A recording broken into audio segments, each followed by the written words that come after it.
All right. Hey there, everybody. Welcome to a very special stream. Um, that definitely isn't 2 months delayed because I'm just lazy as hell. Um, Hi. Welcome to the Japan trip recap stream. Um, so a while back, my wife and I took a very long overdue trip to Japan. Um, she had not been back in a like 20 years, a very long time. I had never been. I never really have left the States, actually. Not since the moment I got here, which was when I was like 2 years old. Yeah, less than that. But yeah, I've never traveled internationally. So it was a big trip for everyone, me especially.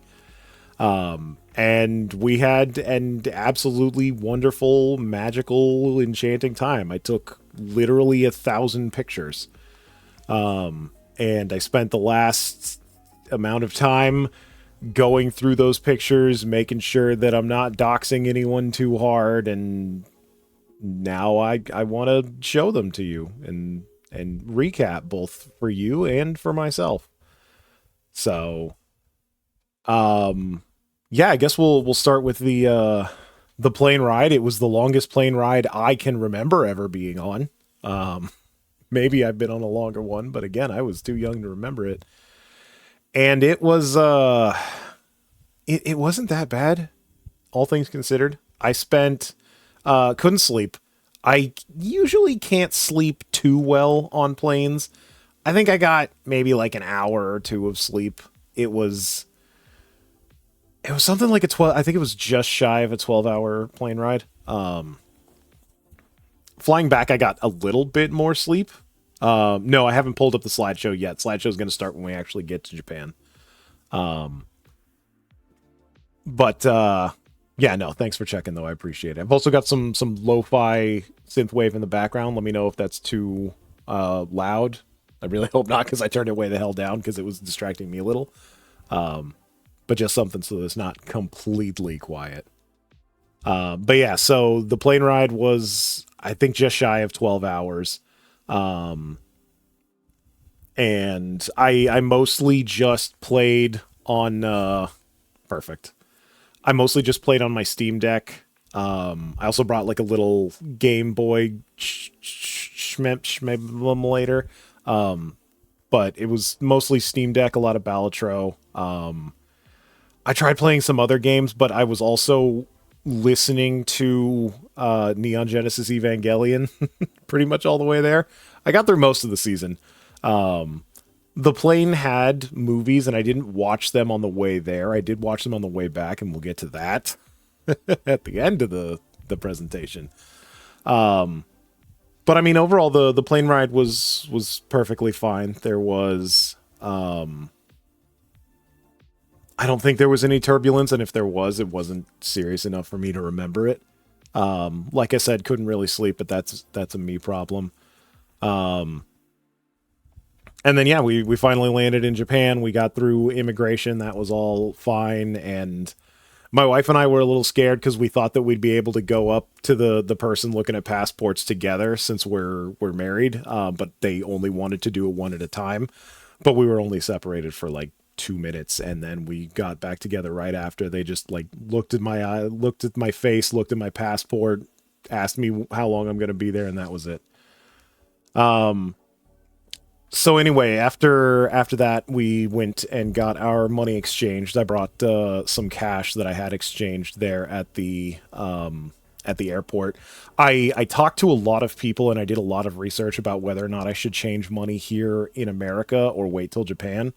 Some people said to do it in America, some people said to do it in Japan, and I was like, all right, well, I'm just gonna do it over in Japan because but I looked up the prices for money conversion at the time, and when we got to Japan and I looked up the prices, it was literally like 1 yen. I was getting 1 yen more per like dollar, whatever, doing the money exchange in Japan versus America.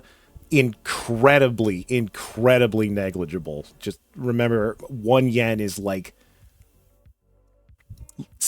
less than a cent. So it was beyond negligible, the difference in the conversion rates. Yeah, no, it don't stress out over the conversion rates. It is what it is. Just you're not going to be able to time it. Just change it over when you get to the airport in Japan.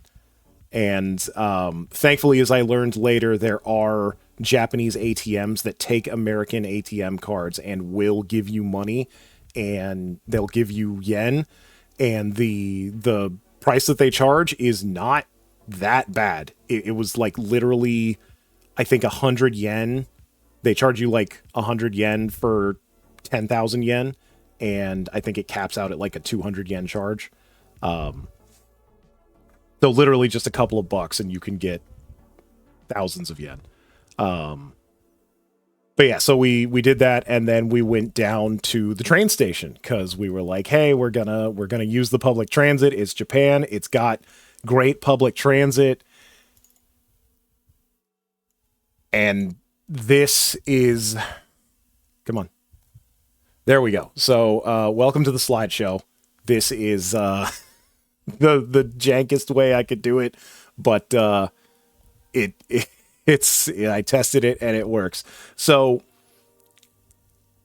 you gotta understand something. Number one, with a bullet, I am from the West Coast. I am from a place where we don't have public transit. We have trains, nobody uses them. We have buses, people use them, I don't. We have like a little local tram system that has like fucking 25 stops and that's it. I don't know what the hell real public transit is. So when I get there and I see this, and I my eyes glazed over to the back of my head. I had absolutely no idea what the hell I was looking at. And it took multiple days, but eventually we were able to figure it out. And people were right. It's not that bad once you figure out like how the hell public transit works in general, and then figure it out in a language that you don't speak. You guys didn't want to do a limo bus? No, we didn't. No, we just wanted to, like, we were planning on using a lot of trains while we were there anyway, so we figured we might as well get used to it. And thankfully we were able to figure out through a bunch of different methods which lines and which trains and what things we need to go on. Everything was, like you can see on this sign, there is stuff written in English. Just about everywhere there is English written down somewhere. Sometimes it's all on the same sign. Sometimes they have separate signs. But being able to read and figure out where we are and just figuring out the line system, that was the thing that was a big problem for us at first, because like some of the lines intersect and you can go from one line to another at different stations, and some of them you can't. And they have the subway system and the train system, and those have different lines that sometimes use the same station and sometimes they don't. It was a lot of things to learn in a very short amount of time, but eventually they did. And I'm going to give you some tips that I wish I knew when I was going to Japan. First time you went, it took you, Carly, and Ashley make up a third of a fluent Japanese person to read the map. Hey, at least you had the three of you. Thankfully, my wife was able to read quite a bit, so that helped a lot. And for the first, few days, whenever we were at a train station and we were looking like dumbass tourists who didn't know what we were doing, a Japanese person would come up and be like, "Hi, do you need help?" And they would speak amazing English, and they would ask us where we need to go, and we'd tell them where we need to go, and they'd be like, "Yeah, you go over here, you take this train, you pay this much money," and it was amazing. Everyone there was incredibly helpful whenever we needed it. And knew a hell of a lot more English than I know Japanese. But eventually we found our train. We got on, we took it to our hotel, and we had a very nice, very Japanese hotel. The room was incredibly small by American standards. But that's fine because I don't need, like, we slept in the room, and when we weren't sleeping, we were out exploring and checking out shit and buying shit. We didn't need a big room. My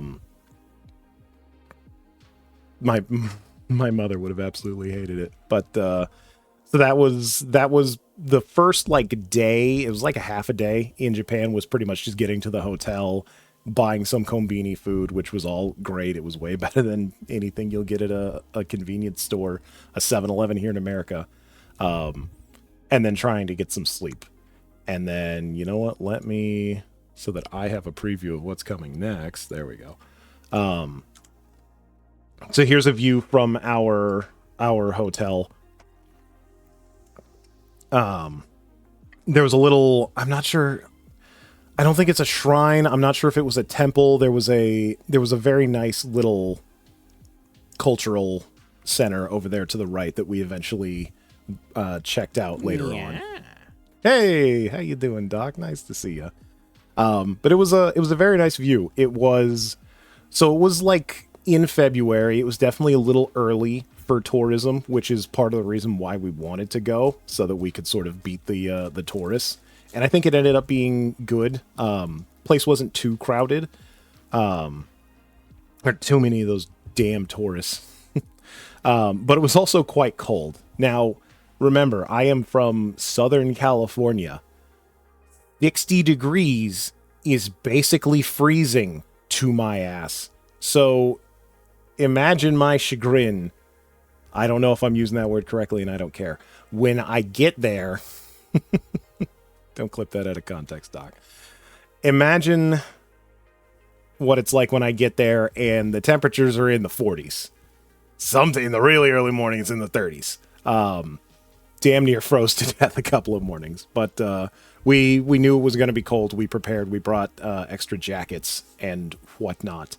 So it ended up not being too bad. And by like the midday, it was in the 60s, sometimes even the 70s. It was fantastic. Great walking around weather. That's jacket weather. Exactly, Doc. That is a bit more than jacket weather, but it was pretty. It was a bit chilly. I was wearing my jacket pretty much all the time. This was a payphone, which are way more common in Japan than they are in America anymore. So that was crazy to see. This was a sign. So there's a Japanese painter, you can see their name, Hokusai, who's done a lot of like wood block ukiyo-e, I believe that's how you pronounce it, art. And I believe it's a he. I never actually double checked if it was a man. They are from the Sumida area of Japan, of Tokyo, which is around where we were staying. It's something I'm going to talk about later. I knew a little bit about this area because I'm a huge weeb that plays video games about Japan. But I just wanted to take a picture of this here sign and show some of that art. So here's that temple again. It looked kind of small from the hotel room, but it was actually pretty dang big. So I believe this was technically the second day we got up in Japan, and I wanted to go check this temple out, but it wasn't open super early in the morning. So we just went walking around looking for breakfast, and we walked by this nice little park, which we ended up walking through on our way back. And it was a very nice park.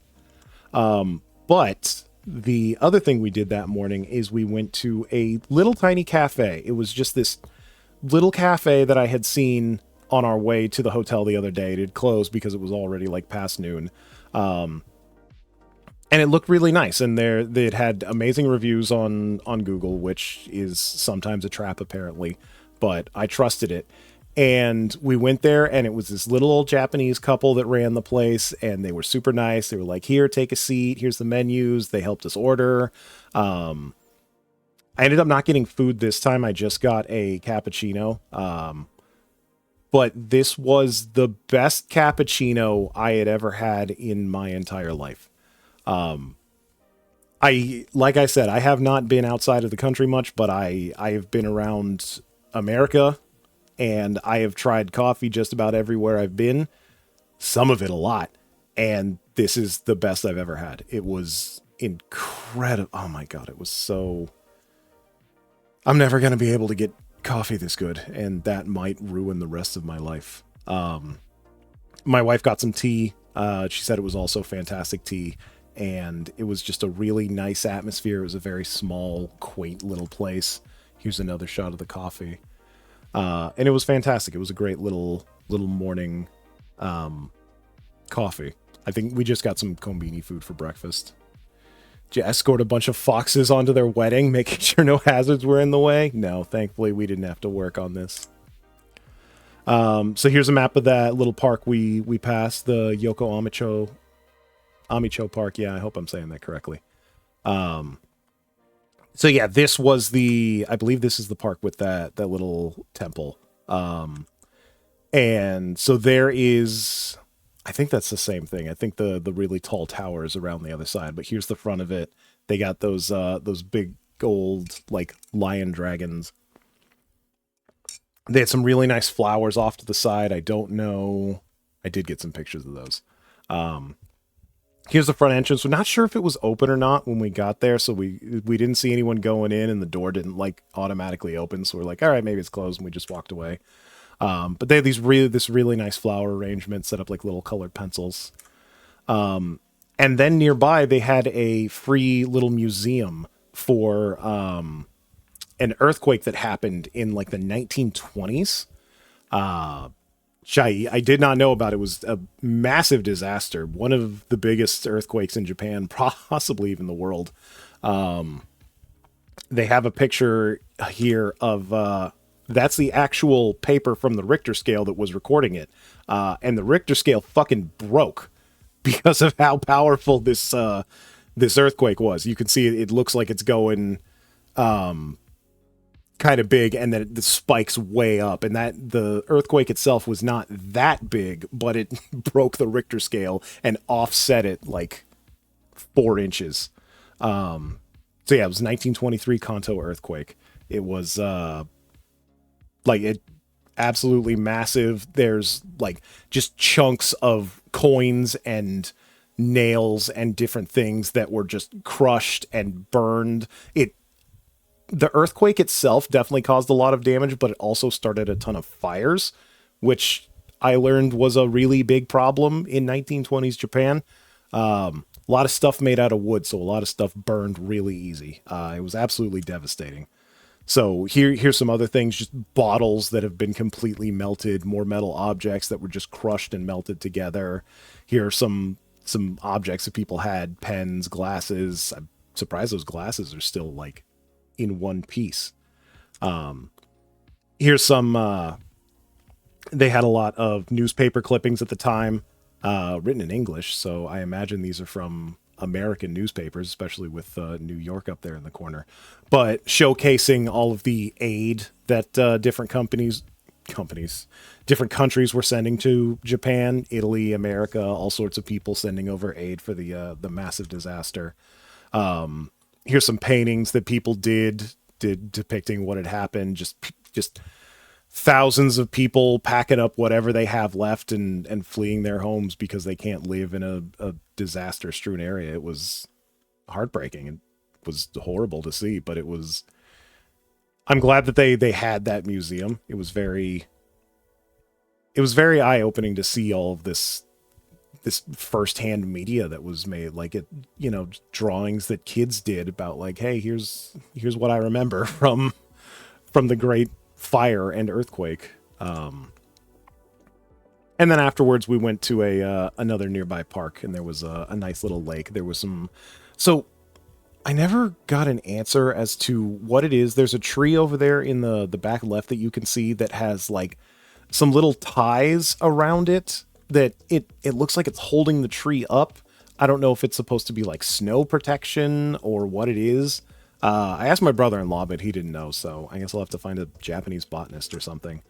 There's a giant lantern that looks like a mushroom. That lantern was actually huge. It was taller than my wife. I don't remember. I don't think I have the one in here that shows her standing next to it, but it was absolutely massive. There's another masochist tree. Yeah, exactly, Doc. There's another shot of the temple. So we went to the former Yasuda Gardens, which was also nearby. It was another sort of park historical section, and this is an area that I had been to in a video game called Paranormosite. It's sort of a visual novel. It bills itself as a mystery game. It's really not. It's basically just a visual novel. But it's a really interesting visual novel with a good story, and it takes place in this part of Japan, this very, like, I don't know, couple of mile stretch of Tokyo. So this garden was an area in the game. So I was like, oh, hey, I remember that. Let's go check it out. And you know what? It did kind of look like the game. That was a really cool thing to see in real life. It also had a big old lake, a whole bunch of trees. It was still, late winter, so some of the trees are just barren. We apparently just missed the blooming of the cherry blossoms by like a week or two. I really wish we'd been able to see that, but I guess that'll just have to be for next time. So here's a panoramic shot I did. If you ever see a colored triangle or some sort of shape, that's either me or my wife that I've just edited out for our privacy since I'm posting this online. And sometimes I travel with blue triangles. What's wrong with that, huh? So there's some more of those trees that were tied up, and I am not sure what the purpose of that is. Because it seemed like I thought maybe it was some sort of like bonsai thing, but they say it seemed way too big to be bonsai, and some of the small trees are tied up, and some of them aren't. So I'll have to go looking around. Here's some pigeons just hanging out, just chilling, just napping on the grass, taking a little bath. Look at those fat little Japanese pigeons. They had some koi in the pond. That was nice to see. Okay, there it is. So there's my wife standing. She didn't even have to duck down, and that's just a lantern. I don't know if it's used at all anymore, but the thing was absolutely massive. More shots of the lake. They had some ducks. Blue Angel from Neon Genesis. She really likes that one. That one's her favorite. Hey, what's up, Stuck? How you doing? More shots of the lake. Maybe I could have edited out some lake shots. This was a really big, like, pillar thing. I thought it was cool. That's a really big rock with some Japanese writing that I can't read. So right next to the gardens was the like national sumo arena. And I don't think they had anything going on. The gates were always closed whenever we walked by. But yeah, I would like to go see an actual sumo match. I've seen some stuff online, and it seems really cool. So then after that, now we end the Japanese traditional culture, and we enter Weeb Town. So my wife and I only had like 4 days in Tokyo. 5, I forget how much. Not enough, quite frankly. So we decided to hit up some big weeb areas to do shopping and looking around. I believe this first day, yeah, I think this is the day we went to Akihabara. This was like the closest to where we were. This is where we learned one of our public transit lessons. So Tokyo essentially has 2 different types of public transit in the city. They've got the trains, which are all above ground, and they've got the subway, which, big surprise, are all below ground. Sometimes they have the same stations, and sometimes they don't. A lot of times they don't. And when you're buying tickets for trains or subways, those tickets will transfer between trains or between subways, but you can't interchange your train ticket and your subway ticket. You got to buy separate tickets. So getting to Akihabara from our hotel was like 2 stops on a train. It would have been like 6 stops on a subway. And that sounds like a lot. It sounds like it was way cheaper to do that trip via the train, and it was. But the subway has a foreigner pass that you can buy if you're a foreigner that lasts for like you can get either 24, 48, or 72 hours. And with that you can ride every subway anywhere in the city wherever you want. And I wish we had done that the first couple of days, because despite it being a couple more stops and a little bit longer, it would have saved us a lot of money instead of having to buy train tickets back and forth. Yeah, you can transfer between the different lines and learning the different lines and the colors. So something else that I intuited, something else that nothing I ever saw said this online, and it would have helped me immensely. Whenever you're looking at a map of public transit and stations and lines and shit, if the station has, so they all use like, they've got a few different colors like orange and purple and green and whatever, and it's usually like 2 or 3 letters to denote the station. If the station has a circle around it, if the line is in a circle shape, that is a subway line and a subway station. If it's in a square shape, that is a train line and a train station. That's it. That little piece of information would have saved me like a fucking day and a half of long division and calculus trying to figure everything out. So, circle, subway, square, train. There you go. You're welcome. There's your top tip. But eventually we made our way to Akihabara, and I believe this was in the train station. So we just immediately started looking around and seeing what sort of stuff they have. I believe this is Love Live related, which I have some friends who are into it. I'm personally not. But I just wanted to take a picture as like one of the first big weeb things. And then yeah, they had some more stuff. There's Idolmaster. Maybe that's what it was. It was Idolmaster. There's I know some of those characters. There's some Gundam stuff we saw. And then we actually made it to Akihabara. And again, being from the West Coast, like we have big cities. We have LA. We've been to LA. The thing is, on the West Coast, you can't build your buildings very tall because of earthquakes. So I had never really been around buildings this tall and this close to each other. So this was the first thing we saw when we came out of the station. Just building, just massive buildings right next to each other. The streets are obviously much smaller in Japan than they are in America. And just a ton of people walking around, everybody going about their business. I don't think there's a lot of cars on this part of the road. I think it mostly is just foot traffic. But yeah, it was really cool to see just all of the huge buildings and all the weeb stuff. And so eventually we just started going into places. We went into shops, we went into arcades. They had a ton, at just an absolute metric shit ton of gachapon machines and crane games and little games like this where you're trying to move the ball off of the track so you can get the prize. So we saw some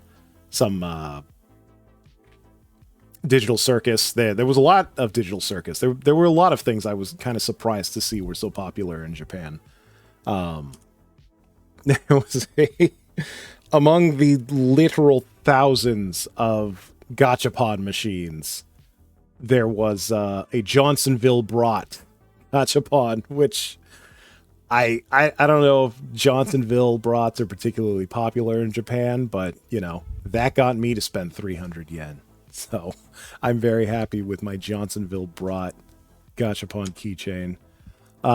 There was some Evangelion card game that I had never heard of and probably has never come and will never come to the States. I believe it's made by Cardass. That's what it says up there, Cardass. I bought a couple of packs Can't read the cards, but the art's nice. I didn't get any rays, which is what I wanted, unfortunately. But yeah, 300 yen is about $2 in. Yeah, it's about $2 in American, at least when we went there. The values of the yen and the dollar may have changed a bit in the last couple months for various reasons. Who can say? So yeah, eventually we found a big old sort of shopping center. Every level was like a different shop or a different set of shops. And eventually we came upon the biggest HoloLive selection that I had seen and will ever see that entire trip. They had a bunch of cool Ina merch. They had a bunch of Ina merch that was not for sale, which sucked. It's like, hey, here's a bunch of like old birthday merch. You can't buy it, but you could look at it.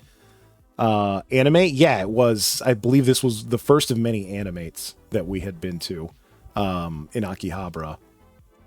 So my buddy's a big Ina fan, so I took some pictures for him. They had keychains, they had shirts, they had stickers, they had pins, they had cups, they had all sorts of shit. God, I spent way too much money on shit I don't need, but it makes me happy. There was like a big old Pekara freaking figure. They had this really nice clock. If I had more space, maybe I would have bought this clock. I never actually saw it tick. I assume it ticks and it cuckoos and does everything you'd expect a clock to do. Yeah, it's a shame about that, Doc. So here's more pictures of walking around Akihabara. I believe Gigo over there used to be the big Sega arcade before Sega sold it because of reasons. I'm not going to pretend to be an expert in Japanese finances, but hey, it's still an arcade. There was all the arcades we went to in Akihabara were mostly either rhythm games or fighting games. Eventually we found some that had some more traditional games, but it was if you like rhythm games, guess what? Japan's got you fucking covered. They're coming up with all kinds of new shit for you to touch to the rhythm.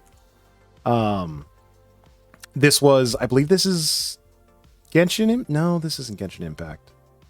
No, this is Nikkei. I pulled a Nikkei gotcha for my buddy, and this is apparently his waifu. So I was like, all right, yeah, that's lucky because this is yours now. So this was one of the very few pictures I was able to take inside the maid cafe that my wife took me to. Nice waifu catch. Thank you, Jingle. How you doing? So, my mother-in-law actually told my wife that she should go to a maid cafe at least once.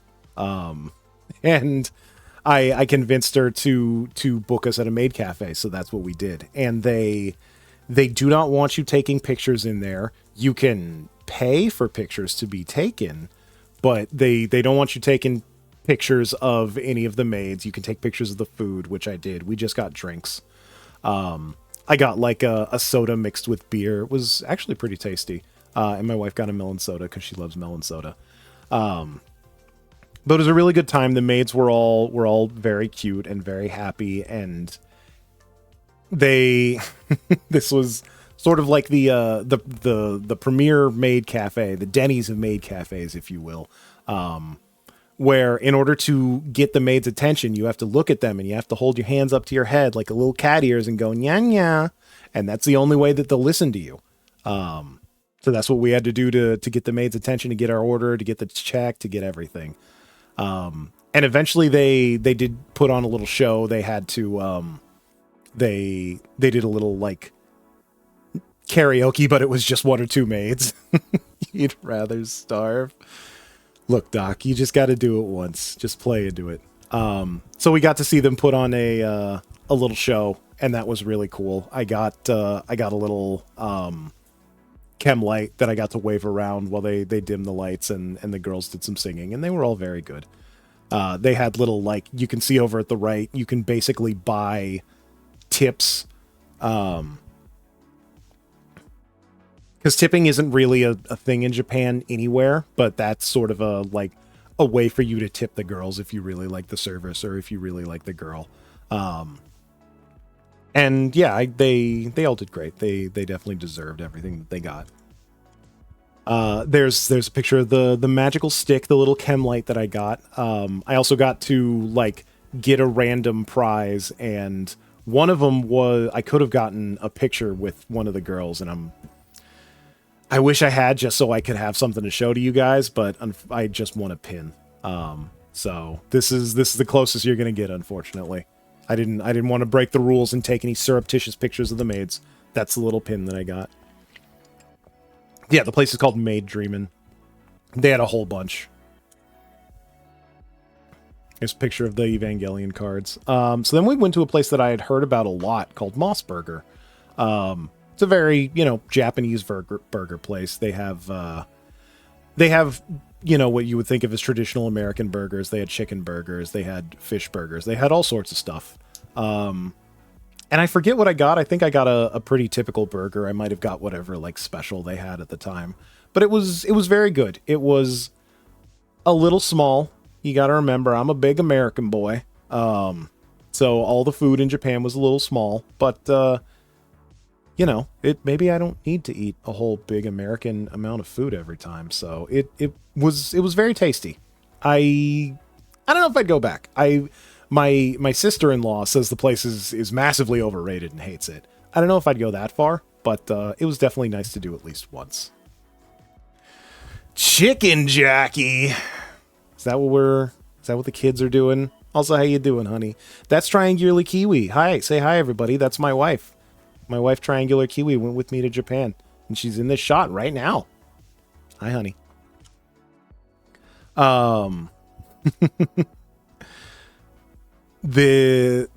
Even just more tons and tons and tons of weeb stuff. I believe we went to a Don Quixote, which was not the first or last time we've been to a Don Quixote. While my wife was doing shopping for cosmetics and whatever goods her heart desired, I went around and looked at some of the other stuff, and there was like a little Square Enix booth set up. They had a lot of Final Fantasy, and they had a lot of Kingdom Hearts stuff, including this deck of cards, which seem like they would get destroyed in 20 seconds with a shape like that. I didn't end up buying them, but I thought they looked cool. The little money pouch, I almost bought that little money pouch. I kind of regret not buying that money pouch some days. But I will tell you as a little top tip for going to Japan, absolutely bring a second wallet or a little bag or pouch or something to keep coins in, especially if you're American. Here in America, we almost never deal with coins. Shit, we barely deal with cash anymore, but we almost never deal with coins. In Japan, they have they have bills. They have 1,000 yen is the smallest bill that they have. Everything below that, 500, 100, 50, 10 and 1 yen, those are all coins. So you are going there, tons of stuff, take coins. You're going to get a bunch of coins if you deal in cash, and especially to separate out the 100 and 500 yen, because those are your dollar and your $5 sort of equivalents. You're going to want like a little bag to separate those out, because you're going to be pulling that out a lot. And instead of having to dig through your pocket and separate out, here's a bunch of ones, here's a bunch of tens, here's the 100, I highly recommend just keeping like an extra pouch with you. So maybe it's a money pouch, maybe it's just like a little Calliope Mori wallet like I got. I'm not entirely sure what this is. I know that it's a leak. It's not a leak, but it's a leak, but I don't know what it's for, but I thought it was funny. They have an Omori manga. I wasn't expecting to see an Omori manga, that's for freaking sure. Back scratcher? Yeah, maybe. What do you mean this ancient shrine out in the middle of nowhere doesn't accept my credit card? I mean, they'll take it, you just won't get it back. So near the end of the day, we went over to, this isn't Tokyo Tower. This is a different tower, and I'm going to get yelled at because I don't remember which one it is. Oh my god. We went to a big... Yeah, no, that's not it.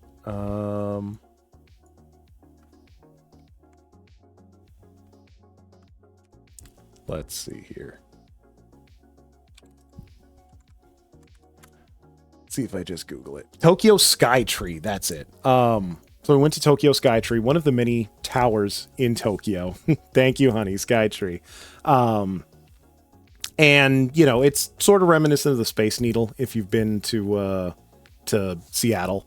But they, guess what? They also had a mall. They had a really cool Ghibli store that we looked around, and it looked and smelled very nice. And they also had a Pokemon Center.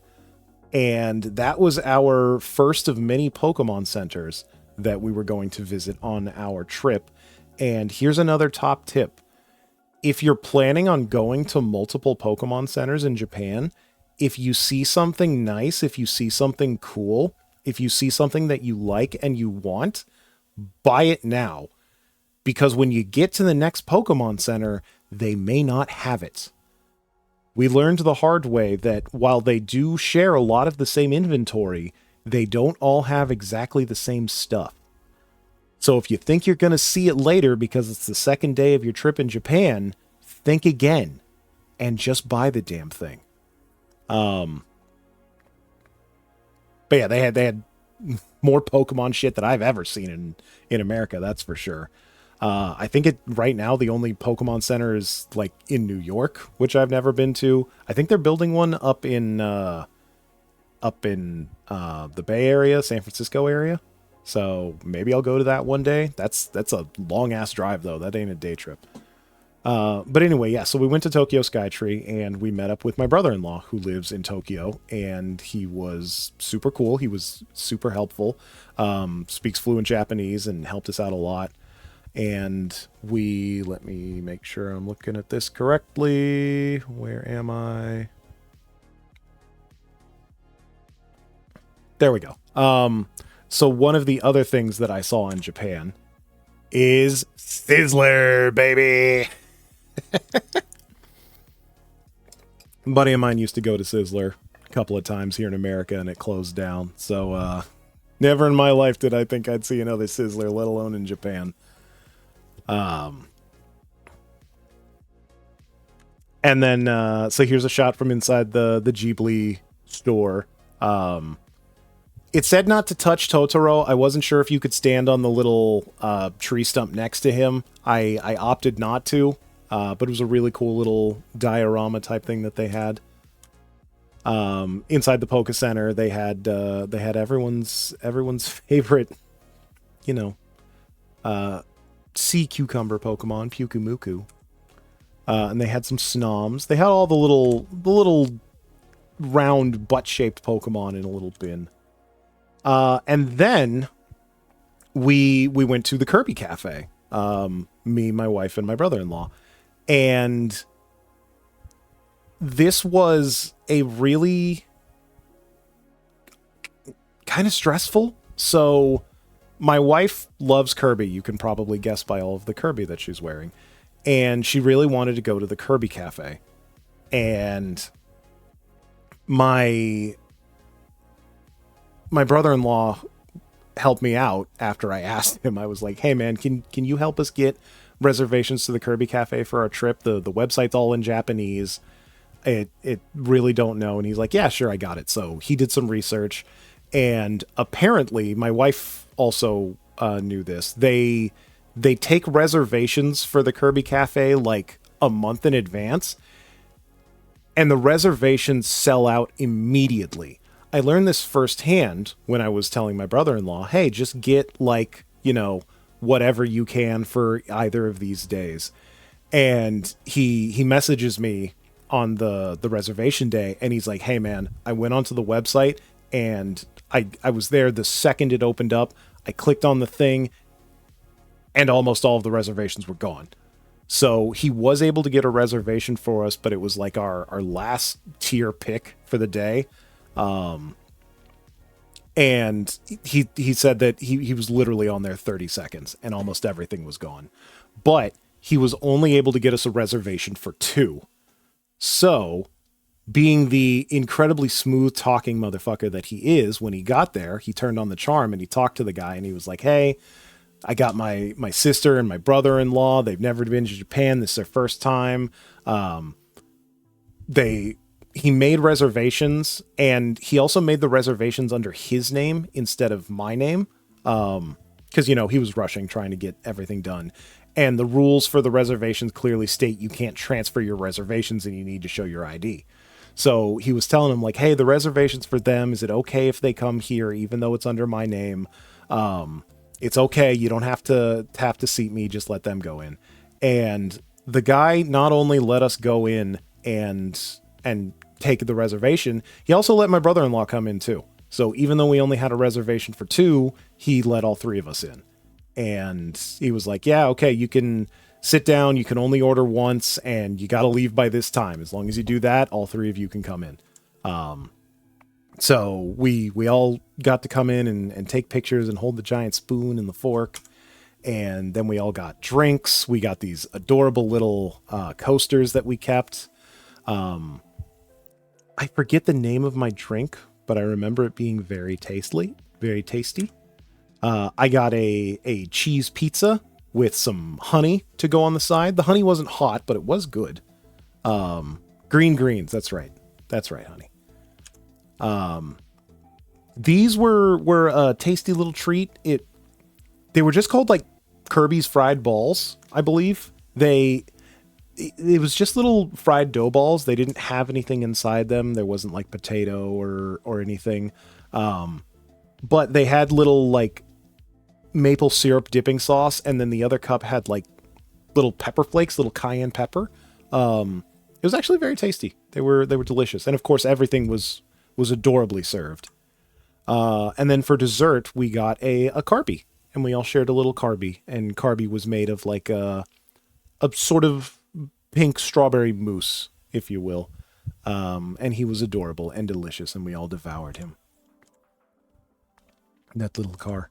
And then this is just a shot of, I think this is Sumida River. I certainly didn't know this. I don't know if you guys did. There's a shitload of rivers in Japan. We crossed like multiple rivers just getting home to our hotel that night.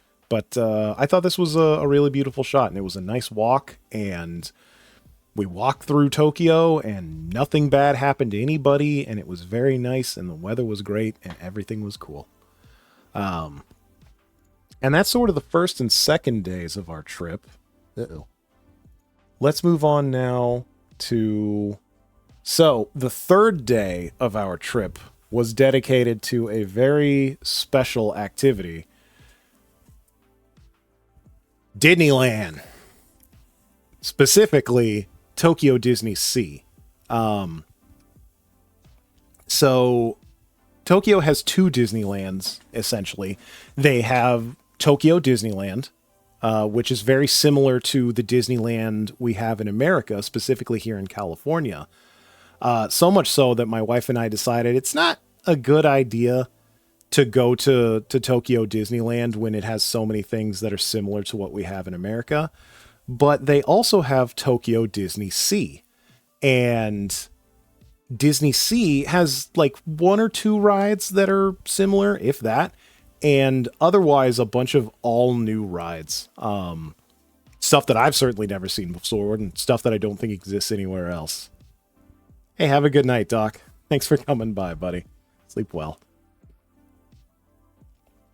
So yeah, we went to Tokyo Disney Sea, and my wife had done her research and knew that the lines were going to be long. This place is very popular, even in Japan, even among Japanese. You can see that there's a lot of Japanese people in that crowd. Believe it or not, very, very few white people there.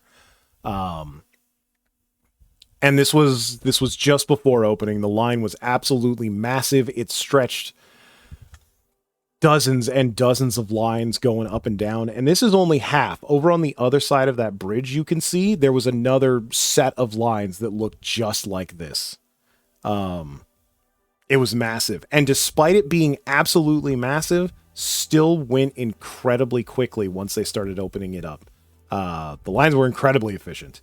And that was really nice to see. So we were able to get in very, very quickly. There's another just absolutely massive line.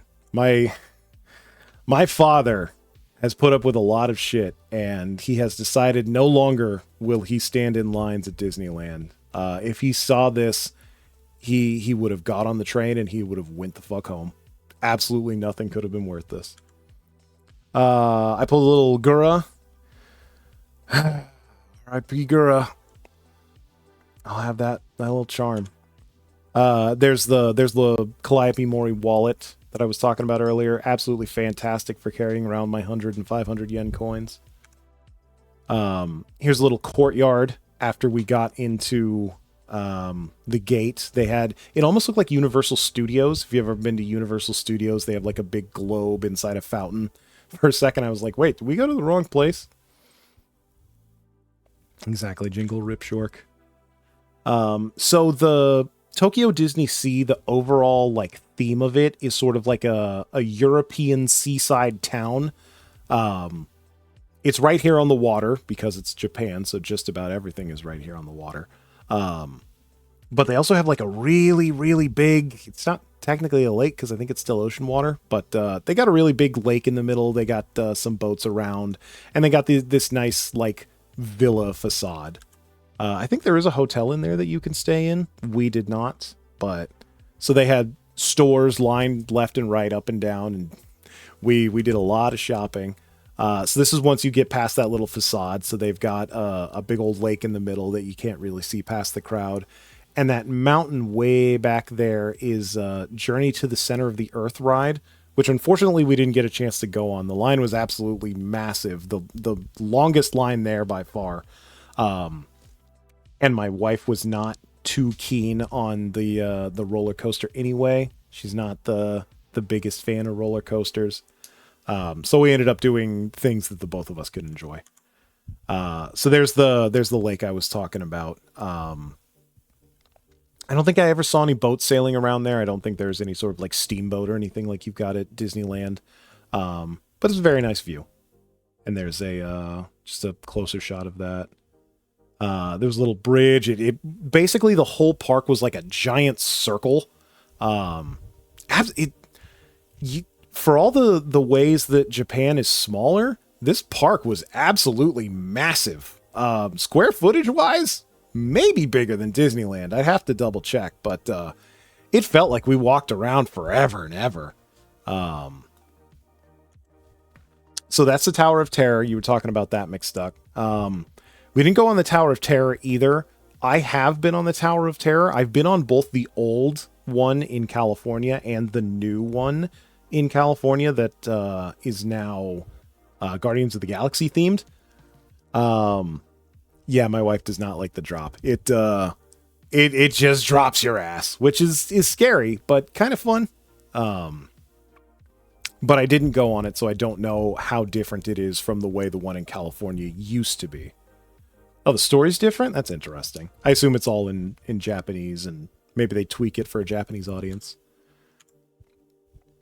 So this is sort of inside. This is much closer to that that volcano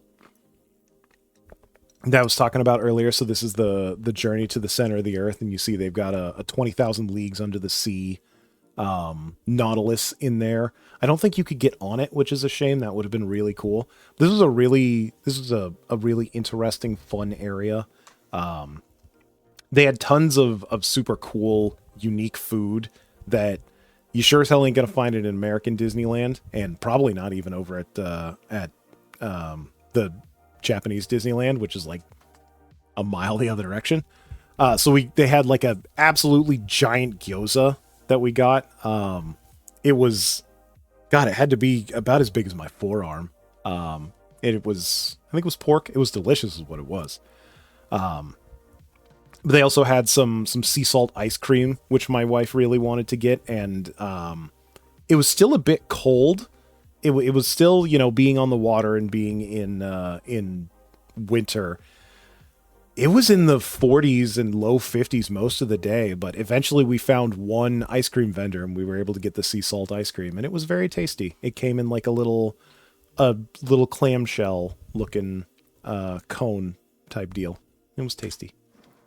So this is a sort of Little Mermaid style area.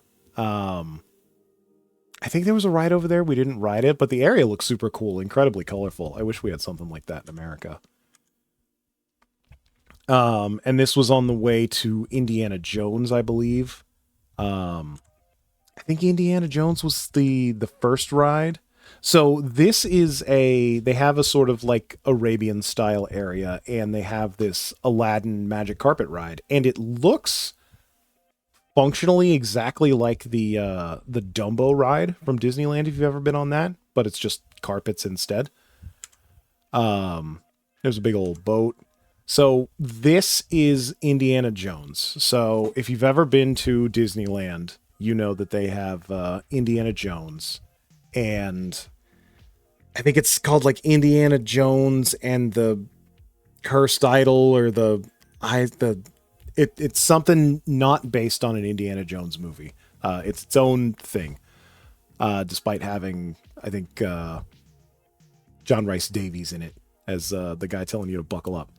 But in Tokyo Disney Sea, they have almost the exact same ride, except it's based off of Indiana Jones and the Kingdom of the Crystal Skull, the movie that doesn't exist.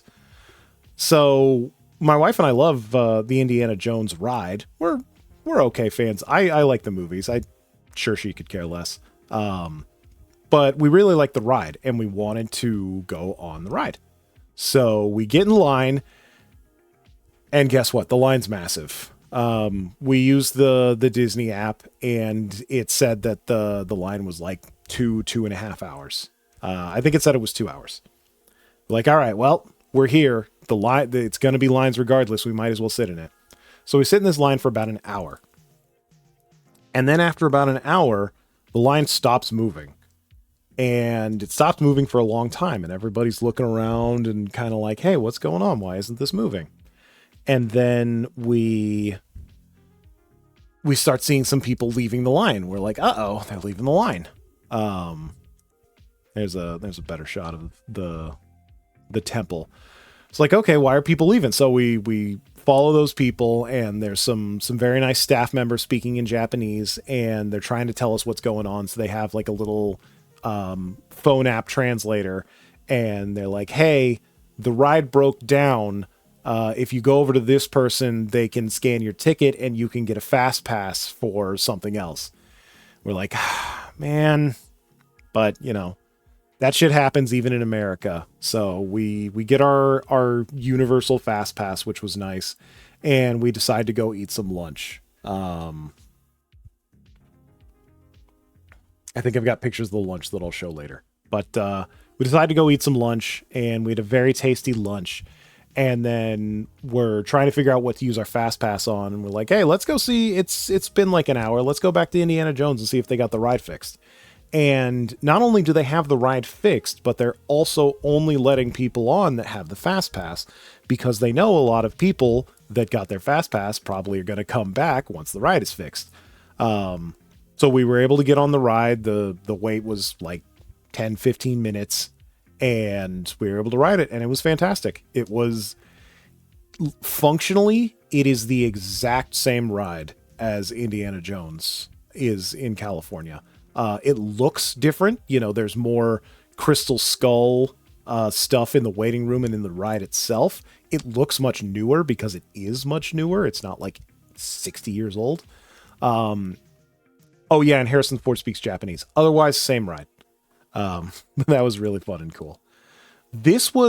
So originally when I saw this ride, I thought it was like bumper boats, but all of these boats are on tracks submerged just below the water. So you're not driving, you're not bumping into people, you're going on a predetermined path.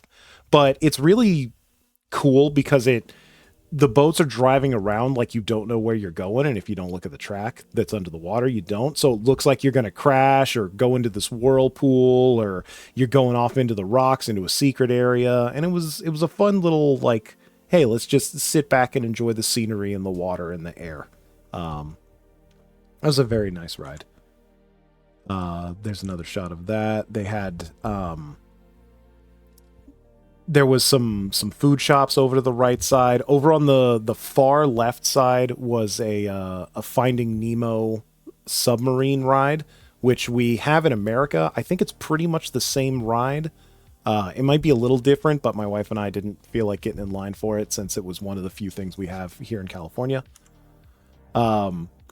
Here's a lake with just a shitload of ducks. Just a metric fuck ton of ducks hanging out in this lake. I don't know if they're migrating or they live here. I assume it's some kind of Japanese red-headed duck. It's not something you see in California. But it was funny to see just like 200 ducks hanging out in this lake. They had a big old Not Titanic. Unfortunately, you couldn't go on the Not Titanic, but it looked super cool. I got some nice pictures of it. There was the port of New York City. Yeah. Yeah, baby. We made it all the way to New York City. And there's a little tugboat. Doot, doot. Nice little panoramic shot. You can just barely see my wife's Kirby bag. Another shot of the Tower of Terror. I'm not actually sure what was over in that little shipyard thing. It didn't seem... Oh, that's right. Dockside Diner. There was some food in there. I was looking around for a special...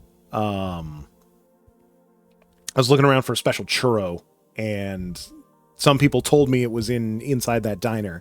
Those people lied. But eventually I was able to find it was like a strawberry cream churro. It was delicious. So here's the little lunch we had. This is what I had. No, my wife had the spaghetti. I had the little strawberry cream churro, and we each got these little, like,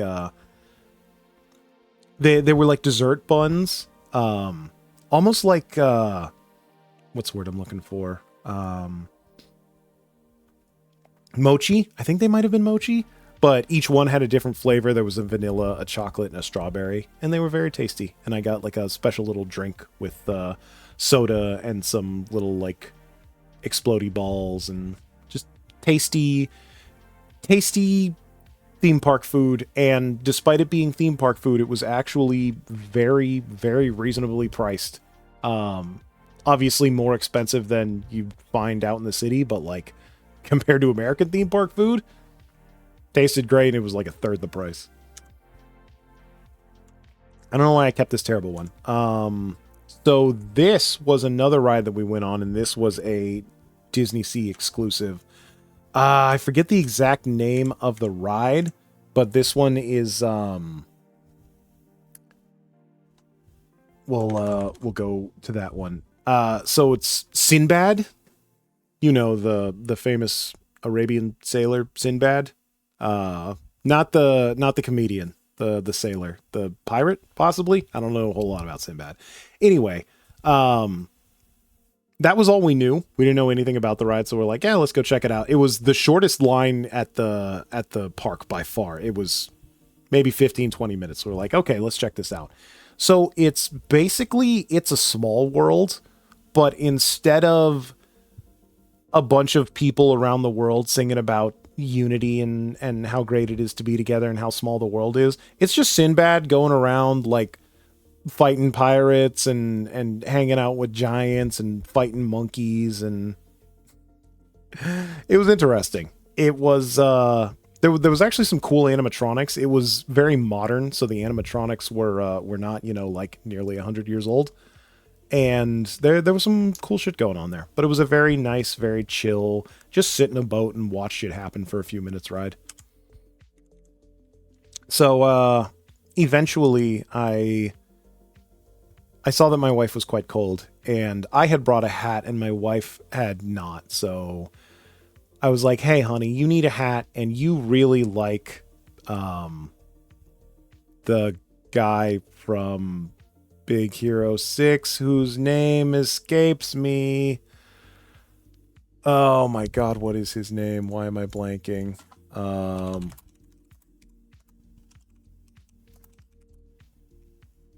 Baymax. Baymax. My wife loves Baymax, as do a lot of Asians apparently. So I bought her this little like plush Baymax hat, hood, whatever you want. It's very soft and very comfy, and she loved it. But yeah, one of the sort of sly reasons that my wife wanted to go to Japanese Disneyland is because they have a lot more merch of shit that she likes, like Baymax. Here in America, you'd almost never see Baymax on anything. It's just not a thing American audiences really care that much about. Japan is quite the opposite. They had Baymax hats, Baymax phone holders, Baymax rice paddles, Baymax chopsticks, Baymax coin purses, Baymax blankets, everything and more. So we bought a Baymax rice paddle, which is actually really nice because it's able to stand up on its own. Here's another shot of that little mermaid area. Oh yeah, there tons of popcorn buckets. We didn't get any popcorn buckets because we knew we were already gonna have a hard time getting everything home. And guess what? We were right. We were so close to the end. All right, but so that is. I think we're almost done with Disney. Yeah. Ugh, I keep hitting the wrong button. So more Little Mermaid. There's the sea salt ice cream. It was very tasty. There's that big old gyoza. It was bigger than my hand. It was fantastic. Baymax mug. My wife noticed on the inside of the mug is the little pain scale. Adorable. Just Mickey and Minnie in a gondola with Goofy, because why the hell not? I think it was very close to Children's Day when we were there, so they had these the little figures, traditional Children's Day figures that you get for your kids, and you build out the whole set eventually. Did you not go inside the Little Mermaid area? Not really. We never went inside. I think we just went around it. Yeah, there's a big old set. Some of these got really expensive. And my wife, I also got my wife little Mickey Burger Mickey Mouse ears. And since she was wearing the Baymax hat, I was like, well, I'm going to wear the Mickey Mouse ears. And I took a little selfie because why the hell not? It's my vacation. I'm going to take a selfie. But yeah, that was Disneyland. Lines were incredibly long, but despite all that, we got to ride pretty much everything we wanted to. And I feel like we didn't miss anything. I feel like we got a good experience. So then the dawn of the fourth day happens, and I wake up early, and I go back to that little coffee shop that I mentioned, and I got myself a delicious egg sando and the best cappuccino I've ever had in my fucking life again. And it was fantastic. And the next time I go to Tokyo, I'm going to go back to this little cafe. And I'm going to tell them again how much I love their coffee. After that, we went to Ikebukuro, which is, guess what? It's more buying shit. There was a lot of shopping done in Tokyo. But there were a couple particular stores we wanted to hit up in Ikebukuro. One of them was another Pokemon Center. And one of the big ones for me... Oh no, what the hell? I didn't tell you to do that. One of the big ones for me was the Evangelion store. Now, it wasn't so much a store as it was like a little section on a floor of a store. But it was still the most Evangelion shit I'd seen anywhere in my life or in Tokyo. And my wife is just about as tall as this life-size Rey figure, so I thought that was funny, and I took a picture. But yeah, after, I think technically before, but whatever, I'm telling the story. My brother-in-law took us to breakfast, and we went to this very nice place called Komeda's Coffee. And the coffee was not as good as the little cafe that I went to, but this is a chain, and it was still a hell of a lot better than most of the coffee I get in America. They had all sorts of little drinks, including this adorable little cream soda that comes in a little boot. I believe my wife got that. Big old thick ass toast. The toast was fantastic, so fluffy and good, and they had like little egg spread you could put on it. My wife doesn't like the azuki beans you see over there on the side. I do, so I ate all the azuki beans. I think we both got the cutlet sandwich. It was very tasty. It was a very good sandwich. But yeah, that was breakfast, and then we went to Ikebukuro. So here's another shot from the Evangelion store. They had a big old Lance of Longinus, and I bought so much Evangelion crap. So here's a fun thing that I think they're changing to make it worse, sadly. The Lance of Longinus, exactly. So in Japan, they have duty-free shopping at most places. Just about anywhere you can buy stuff, you can do tax-free shopping. I think the rule is that you have to buy at least like 5,000, or it couldn't have been. Was it 50,000? You have to buy, I think, at least 5,000 yen worth of stuff. I think it's 5,000, like 5,400 yen worth of stuff. And if you do that, then they'll scan your passport and basically send a thing being like, "Hey, you're buying this stuff tax free, so you can't use it in Japan." And different stores seem to have different rules. Some of them will like seal it in a bag, and you're not allowed to open that bag until you leave the country. And some of them will just put like a shitty little sticker over the bag, and some of them won't really do anything. I think they're changing it so now they are going to charge you the tax, but then like at customs when you're leaving Japan, you can get a refund. It sounds like it's going to be complicated. Anyway, I definitely hit the cap for tax-free shopping here at the Evangelion store. So, big surprise, I'm sure. There's some more. I don't think they had a lot of these figures for sale, sadly. They had the acrylic stands, but I didn't buy any of the acrylic stands. There's that statue again. There's a big old pillow. I knew I wasn't going to be able to fit that, so I didn't buy it. I don't need a giant Unit 1 pillow anyway. And then not too far from the Evangelion store area, there was another one that just had sort of like, pop culture shit. And they had a big old Garten of Banban section. And I wish I could tell you guys that this was the only Garten of Banban merch I saw in Japan. But that would be a bold-faced lie. Because apparently it's very popular. So they had a ton of it.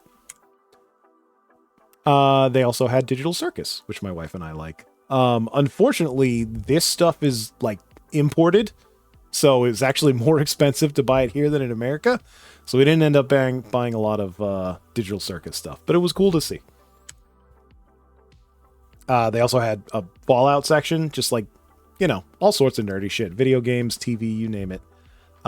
This whole little store section was just like random pop culture stuff. And this is like the second largest set of Sonic the Hedgehog merch I saw in the entire time in the country. Man,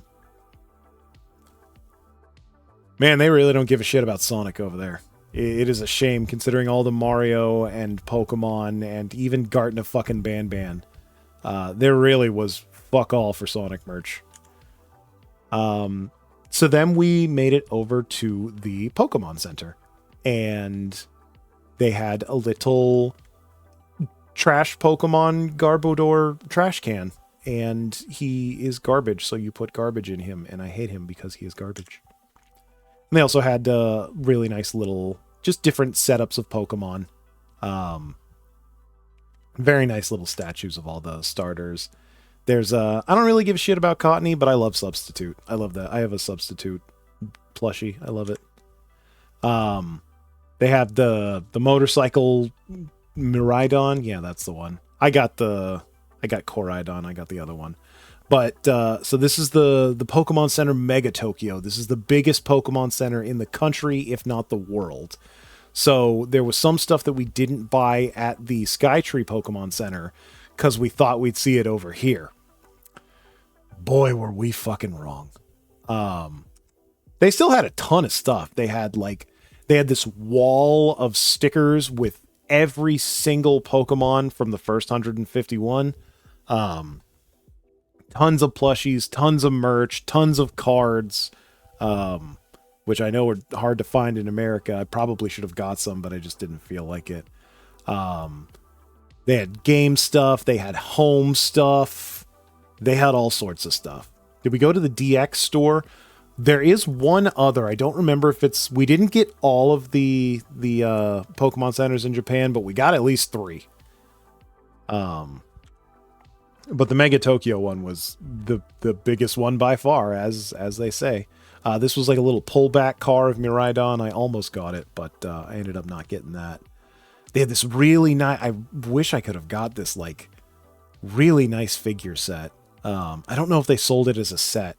So, there's a cool thing that they do in Japan sometimes, where you know how you'll get little blind box figures, and it's like, hey, you can get one of these random figures. Well, a lot of places will have an extra big box that's sealed, and it's like, hey, this is a complete set of figures. You have to buy the whole box, but you will get every single one. And I might have done that if they had one for these figures, but I don't believe they did. So I ended up getting... I got at least one. I think there was a Tyranitar, and I love Tyranitar, so I got a Tyranitar figure. There's a little Sleepy Larvitar. Oh, and he's so cute. Tons. Shitloads, zillions of plushies. So just damn.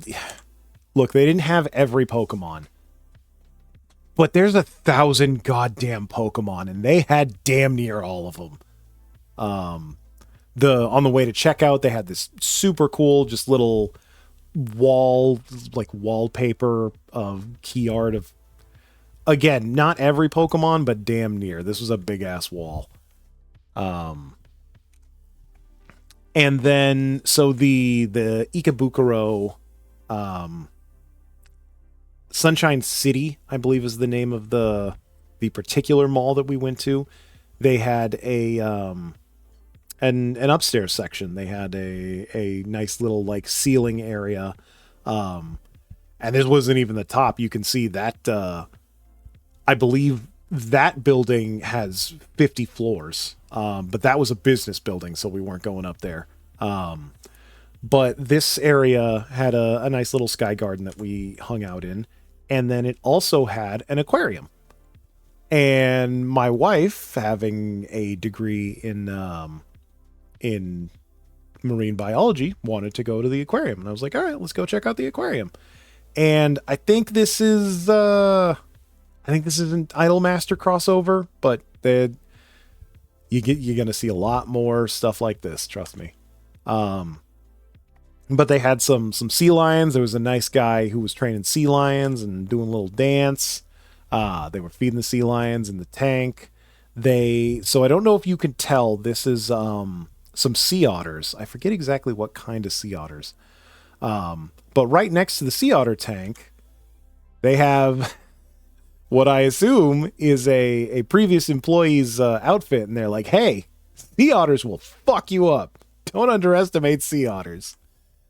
They had some Galapagos penguins. It was probably a little too cold for them, but they seemed fine.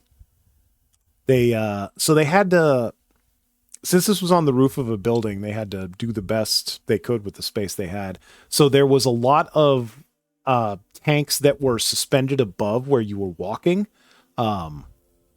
So you would just look up and there's some water and a penguin butthole. Which, despite that, was really cool to see. Don't have anything like that I've ever seen here in America. They had a bunch of little aquariums outside. There was this big old, like, tiny shark fish guy. Not entirely sure what he is, but he looked cool. They had just a fucking massive arowana. Don't know what that other fish is, but I know an arowana. Thank you, Monster Hunter. That, I believe, is a spider crab. It's a lot bigger than it seems. Tiny crab, big crab. Tiny crab, big crab. But he was like partially submerged in the sand. Tons of aquariums, tons of fish. They had a really cool little coral setup. They had all the different varieties of coral listed out in Japanese, so I had no idea what it is, but I'm sure my wife could tell us. This was just a sign that I thought was hilarious. It was telling you to like not linger in place and let people see, but you know, please move on. Please move on.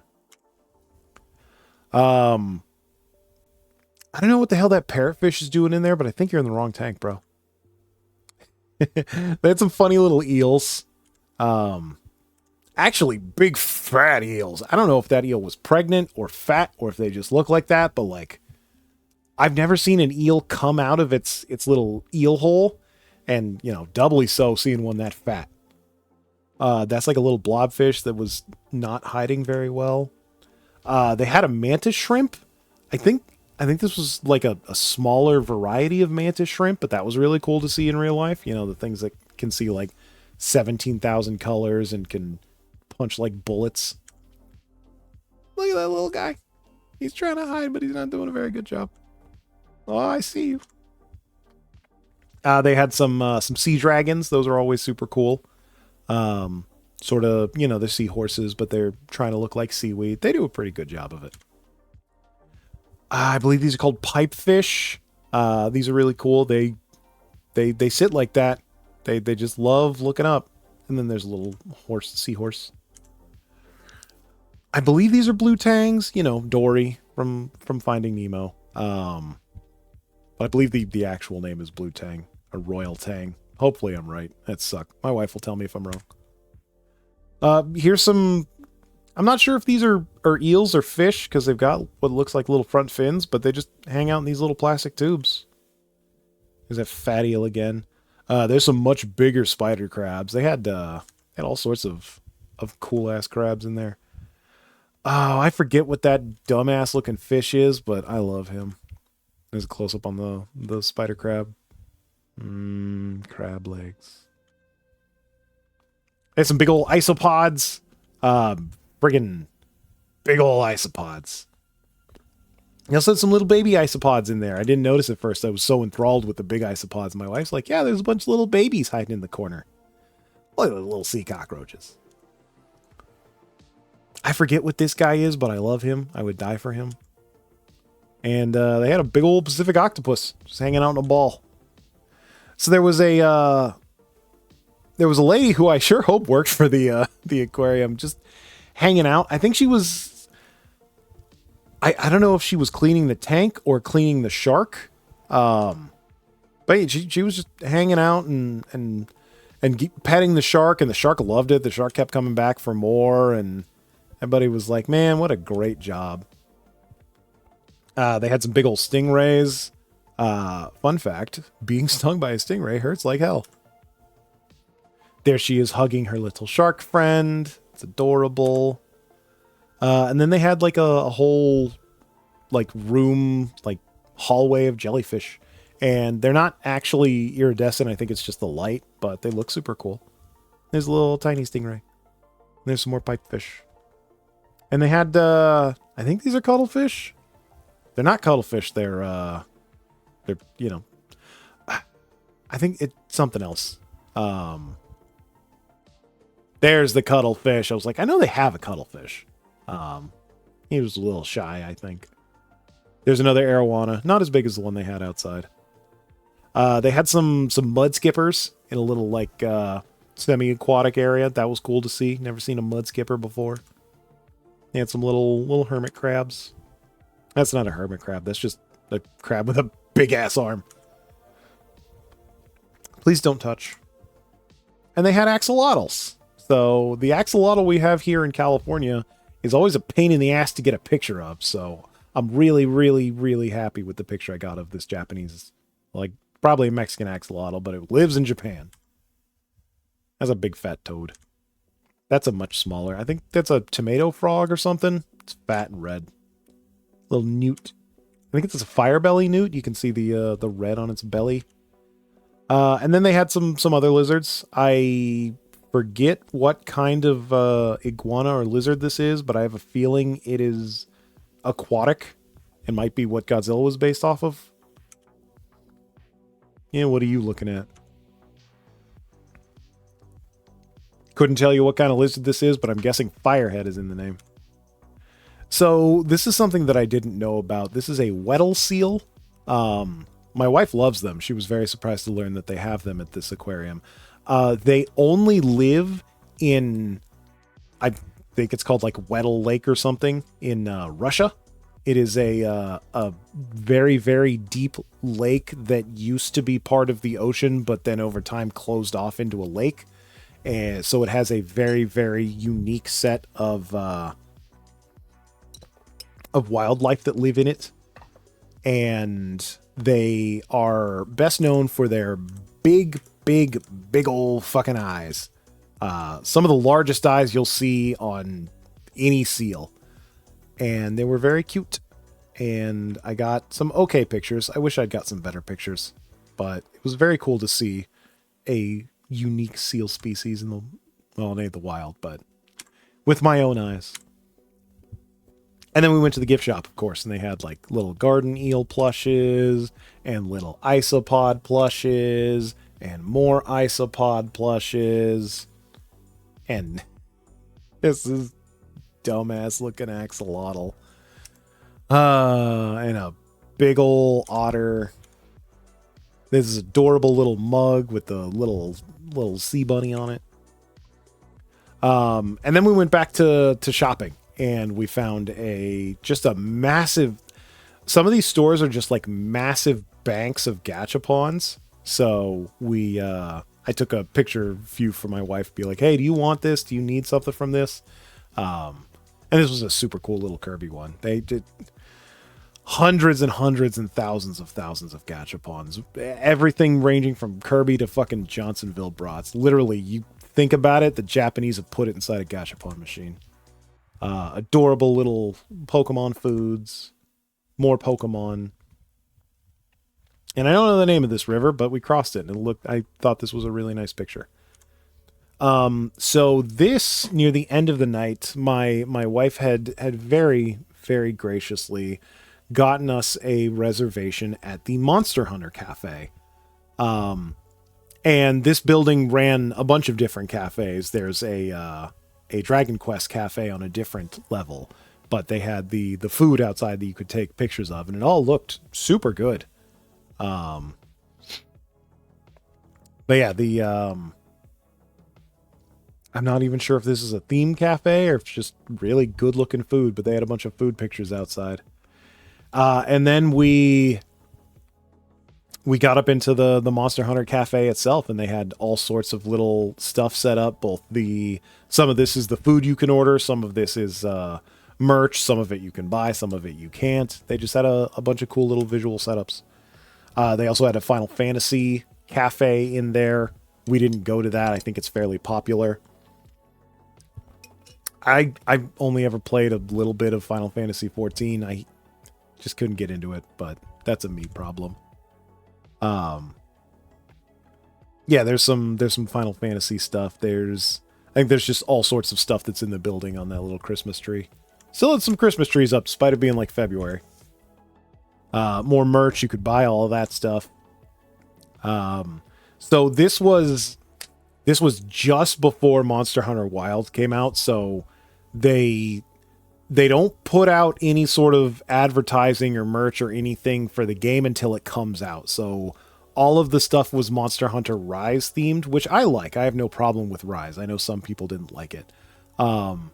But if you're like, oh, where's all the Monster Hunter Wild stuff? This was like literally weeks before it came out. And trust me, I'm pissed that I couldn't get any merch because the game hadn't been out yet.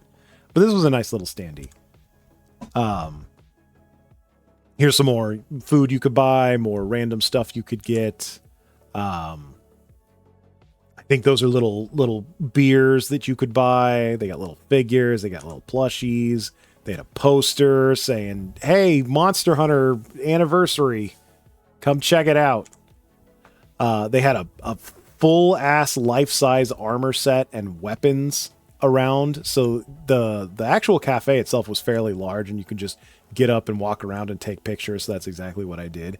And just seeing like full life size right there in front of you Monster Hunter like armor was fucking incredible. It was super cool.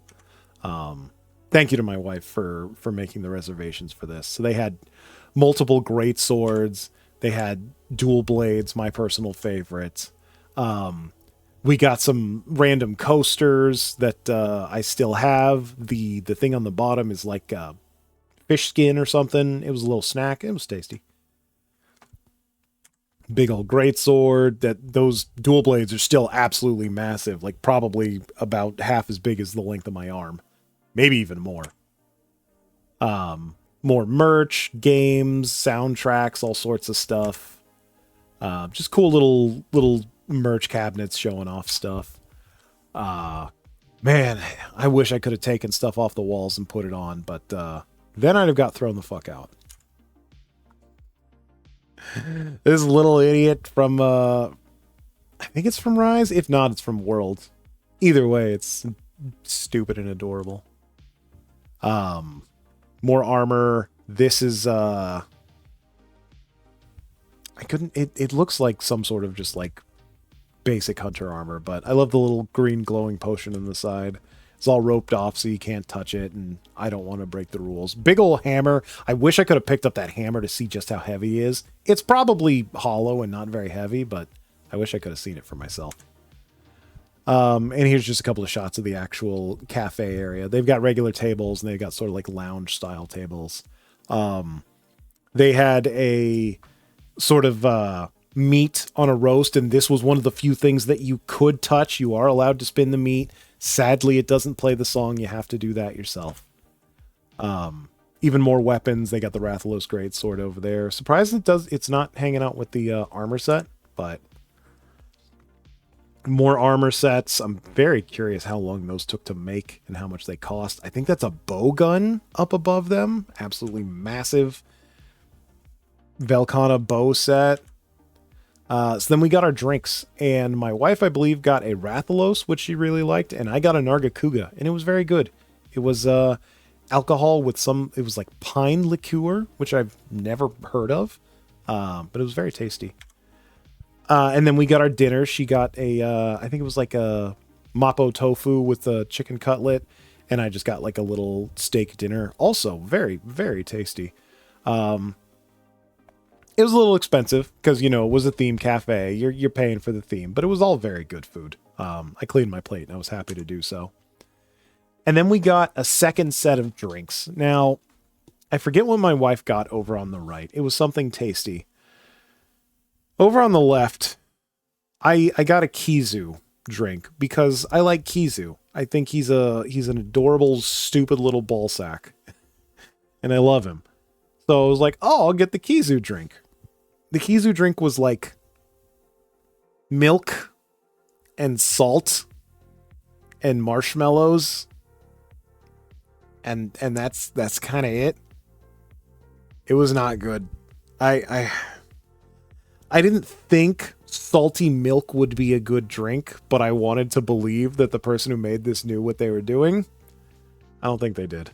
That was unfortunately the only like downer of what was otherwise a really amazing cafe.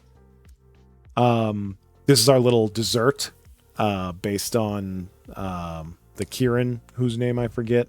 So it's got little lightning bolts in it, and it was very tasty. Little ice cream in the middle, little like soft sponge cake. It was a great dessert. And the salt and pepper shakers got little like cat ears on them. It was adorable. It was fantastic. So there's me and my big old hairy arms. Pretend I didn't touch them. I just pretended I did not touch them. I followed the rules. I wish I touched them though. And there's me with my giant ass head turning the meat. Trust me, I was much happier than the picture might lead you to believe.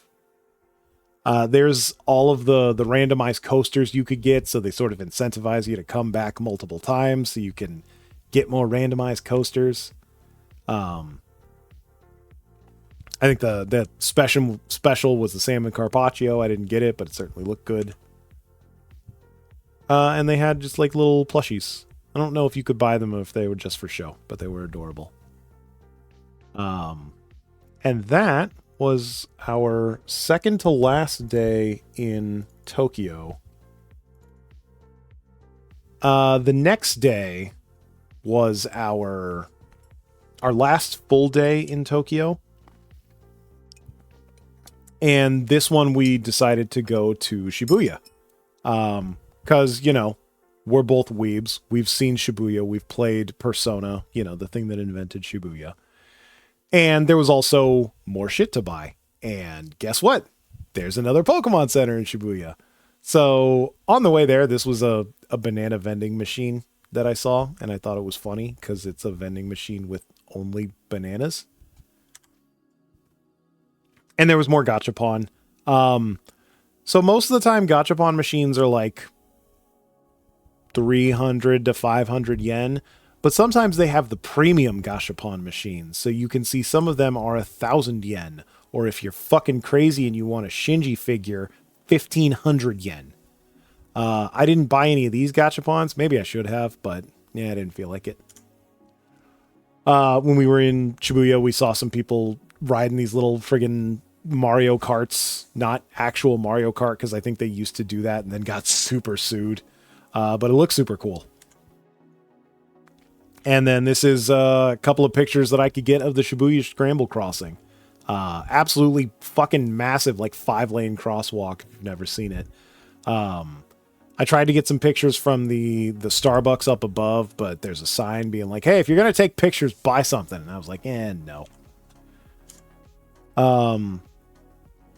So we did our best to eat Japanese food. And I did my best to try and not eat too much like fast food and American stuff. And I probably could have done better. But something that my wife and I both wanted to try was Japanese Denny's.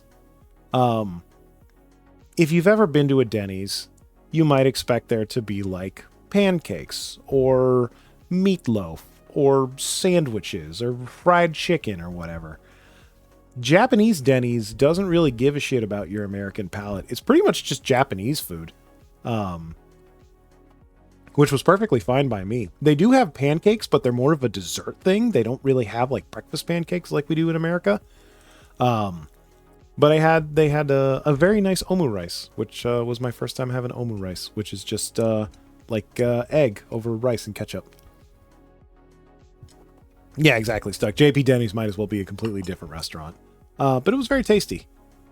And they had a very nice coffee dispenser that I could go and dispense my coffee whenever I wanted, as much as I wanted.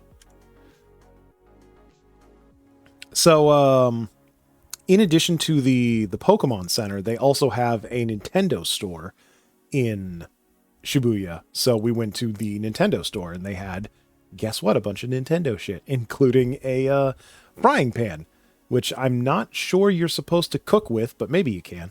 I didn't buy one, so I can't tell you. But they had a lot of Splatoon stuff. Guess what? Splatoon's pretty popular in Japan, as it turns out. They had just a wall of Kirby's. My wife, believe it or not, already has a lot of Kirby's, so didn't end up buying too much. But she definitely did buy some Kirby merch. Even more Splatoon. You got Big Man. You got Judd and Lil Judd. They got fucking Splatoon tech decks. Wasn't expecting to see that. They got Pikmin merch. They have so many goddamn amiibos. I don't know if you guys were around. I know some of you are on the younger side. I don't know if you were around when amiibos were like first coming out and really big in America. They were really fucking hard to come by. You would never, ever, even today, see an amiibo spread like this. And it was a wall stretching almost the entire store. They had damn near every single amiibo that has ever been made, and they had multiples of all of them. It just pissed me off so much. I'm like, do you know the blood, sweat, and tears I had to shed just to get some goddamn plastic toys? And you just have them sitting on a shelf by the dozen? Oh yeah, some of these are incredibly rare in America, and they just got them by the bucket load. So I don't know if you're familiar with the Famicom Detective series. It's an incredibly old NES, well, Famicom, it never came to America, pair of games that they recently released a third version, a third one of, on the Switch. I hear it's fine. I've never talked to anyone who actually played it, but yeah, if you like that series, here's your little merch section. It's more than I thought I was going to get. They had all sorts of Nintendo games, Nintendo hardware. You could buy the controllers, you could buy memory cards, you could buy games. That was really cool. I wish we had some way to buy this stuff at a store in America. That would be really nice, but you know, it's the Nintendo store in Japan. They're gonna have everything you need to play Nintendo. Even fucking Sega controllers, which is absolutely wild to see a Sega controller on sale in a Nintendo store. But this is the world we live in. Oh yeah, I'm sure they do custom ones. Here's some more of those amiibos. Like, some of these are fucking impossible. Like, tons of Sephiroths, fucking Dragon Quest Hero. There's Terry over on this corner. Like, thankfully, I think I have all of the amiibos that I want, so I didn't buy any, but like, yeah, you know, if you need some amiibos, just fly over to Japan, go to Shibuya. And then outside they had this big old Mario statue. This is also an amiibo. I have one of these. They sold a couple different versions of these way back when amiibos first started coming out. And then right across the way from the Nintendo store was the Capcom store. And hang on a second.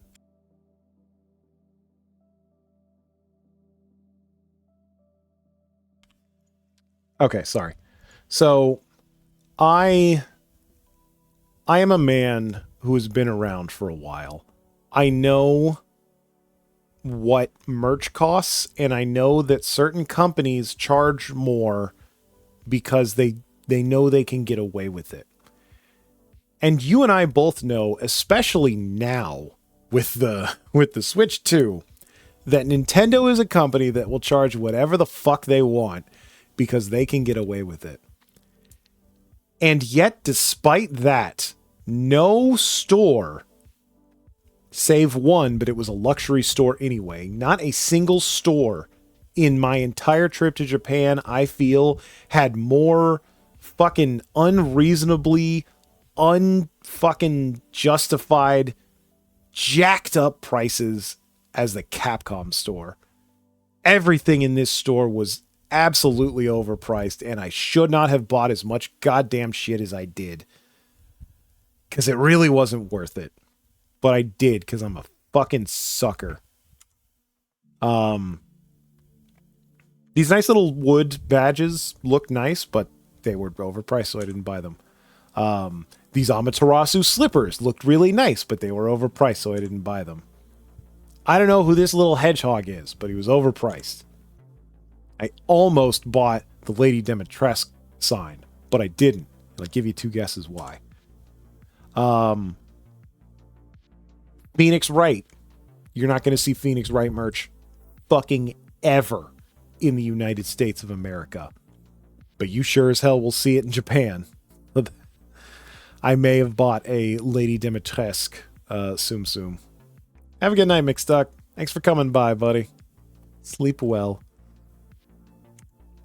So yeah, if you want Phoenix Wright merch, go to Japan or buy it from Japan, I guess. Some really cool big Monster Hunter figures. I'm not the biggest fan of Tigrex or Devil Joe or Nergigante, and there's no way in hell I could have fit this in my luggage anyway. But if they had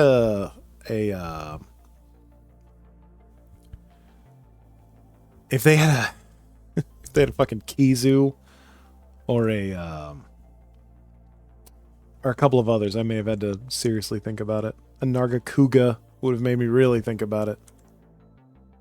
They also had a longsword from Monster Hunter. I did not see that at the cafe, so I think this was exclusive to the store. They also said not to touch it. So one of the last things that we did was our third and final Pokemon Center. This one was not the biggest Pokemon Center, but it had two very unique things. And I think sadly I only got a picture of one of them. So it had this giant Mewtwo that was suspended in, I don't think there's actually water in there, but it was suspended in a tank, you know, like Mewtwo from the movie. It was very cool. But they also let you make custom shirts. So you would get in line and get up to a kiosk, and you can make a shirt out of, you know, they have tons and tons of different Pokemon and designs, and you can move them around the shirt however you want. You can resize them. Some of the things you can change the color. You can just do one big picture of a Pokemon you like, or you can do a full team of 6. You can put certain text on there, all pre-made text. You can't type your own. You can't put fuck on a Pokemon shirt. Sorry. But it was super cool that they let you make your own custom shirts. So my wife and I made our own custom shirts. So she put 6 Pokemon on there. I don't know why. I think it's like to deter people from like not buying merch, but they didn't allow you to put any Alolan Pokemon or any Hoenn Pokemon, or maybe it was Sinnoh. They didn't allow certain types of Pokemon on the custom shirts. And my wife loves Alolan Raichu. That is one of, if not her favorite Pokemon. And she couldn't get that. She was very sad. But otherwise, they got damn near every Pokemon you could put on there. I made a big old one with Tyranitar. And it says, like, you know, Shibuya, because we made it in Shibuya. And it was super cool. And then also they had this plushie with really long arms. I don't know why it has long arms. These were very cool little blind box figures that you could get. This was a gun. I think this was... Okay, so when we made our Pokemon, our custom t-shirts, it's like, okay, you made the t-shirt, come back in like an hour and the t-shirt will be printed and you can take it home. So afterwards, we just walked around the mall for a little bit, and there was a... I forget the... Is it Bandai? Whoever owns Sakamoto Days and One Piece and all of that, they had their own store. So they had this little Sakamoto Days gun. I think it's supposed to be like a pouch. It's adorable. Probably wouldn't fly if it got seen at an American airport, though. So one of the other things is there was a HoloLive sort of like pop-up at some nearby high-end mall. So I went over there to check it out, and they had this really cool art that I'd never seen before. And they had basically no merch except for like these really expensive earbuds and some like pins, but the pins were all sold out. So they didn't have shit. So I got some pictures and that was about it, sadly. Yeah, and I'm sure these earbuds are very nice. And, you know, as much as I need Calliope Mori telling me pause, fast forward in my ear, it was just too much for me to pay. We went to Don Quixote. They just had a bucket of squeezable hogs. So if you ever wanted a bucket of squeezable hogs, go to Don Quixote.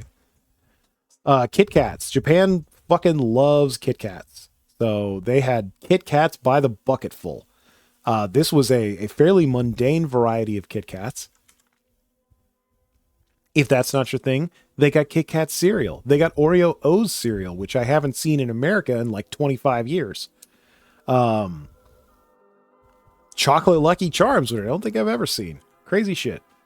So here's some of the really crazy Kit Kat flavors. So they got the some sort of manju flavor. I assume there's some red bean type flavoring in there. We didn't get too many Kit Kats. My wife got a few. They were tasty. Strawberry cheesecake flavor Kit Kat. My wife got those. Strawberry red bean flavor. My wife wouldn't touch those. Matcha flavored Kit Kat. Apple flavored Kit Kat. Wasabi flavored Kit Kat. I wouldn't eat that. You want Star Wars cookies? Go to Don Quixote. You want Baby Yoda cookies? Go to Don Quixote. You want a little 10 yen coin pancake filled with cheese? Don't go to Don Quixote, but also don't get one because it really sucks. They had a big old Disney store. We did go to a Disney store later, but we didn't go into this Disney store, but I thought the entrance looked really cool. And here's another shot of Shibuya Scramble. Just tons of people. And this is actually a functioning roadway. They had cars going, so you will follow the rules of the crosswalk and only cross when the light's on or your ass is gonna get hit. And yeah, that was pretty much it for Tokyo. I believe. Yeah. All right. So hopefully we can wrap this up in 30 minutes. I'm getting tired and want to go to bed. But yeah, so that was pretty much the end of our trip to Tokyo. After that, the next day we were going over to Sasebo, which is a much smaller city way over on the west side of Japan. It's very close to Nagasaki. And to get there, we took the Shinkansen, the bullet train, the super fast, super cool train. When you hear about Japanese trains, that's the train you think about. And you know what? It was an absolutely fantastic time. The train was super fast and incredibly smooth. I couldn't even tell that I was moving or on a train at any point. It was just such a great ride. And while we were going, while we were heading to Sasebo, we went by Mount Fuji. And my wife snapped a couple of absolutely fantastic pictures of Mount Fuji. I was told it is actually fairly rare to get a shot with basically no clouds in it. Apparently, there's just usually a lot of cloud cover around the mountain. Well, volcano. It is an active volcano. So yeah, my wife managed to take some beautiful pictures of Fuji. And there was just a few pictures random pictures I took as we were going along. Just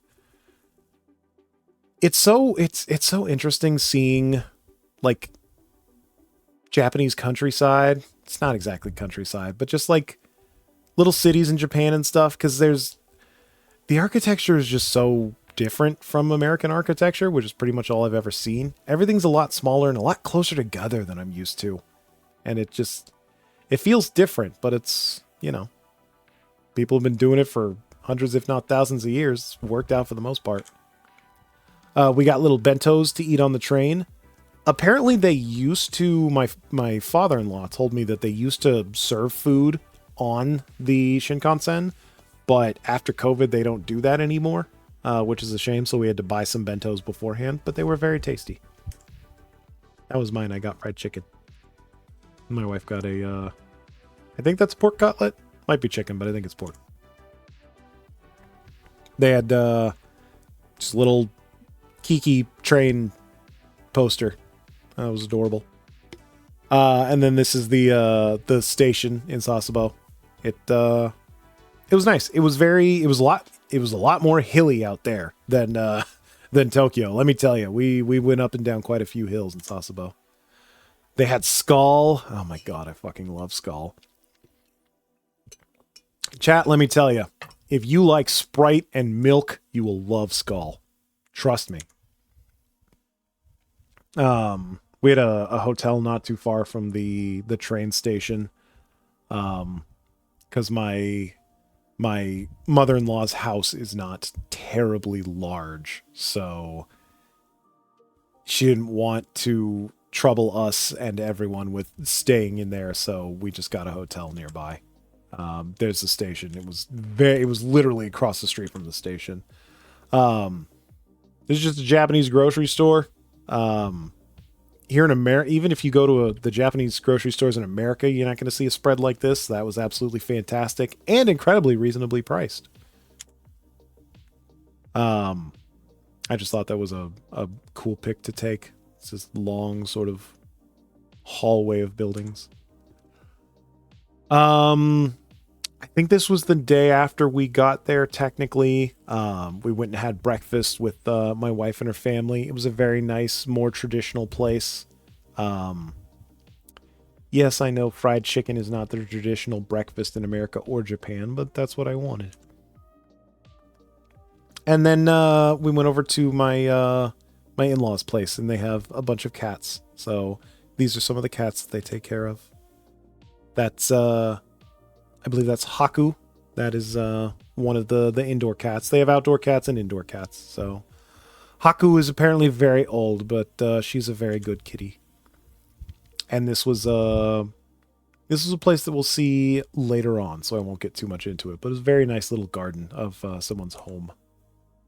It's a very nice little garden. Really wish that cherry blossom had started blooming.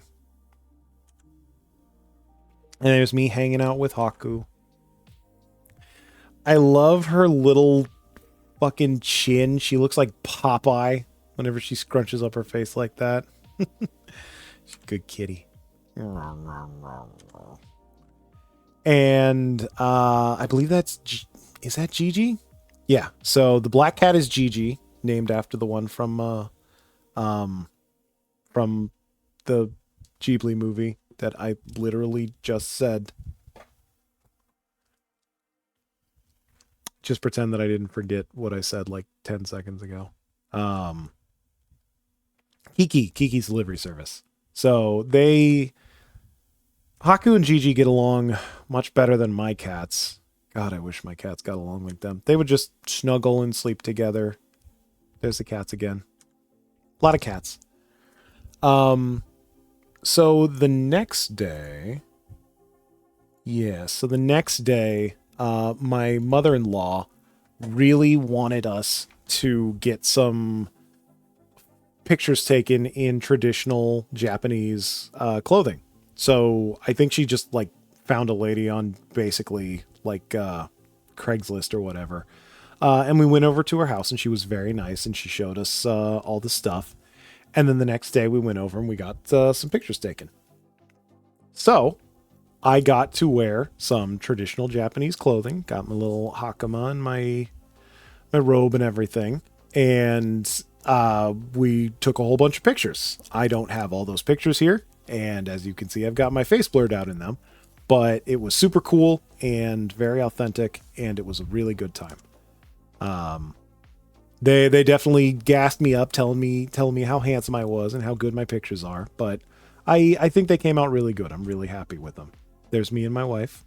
I absolutely love the color on the kimono that she picked.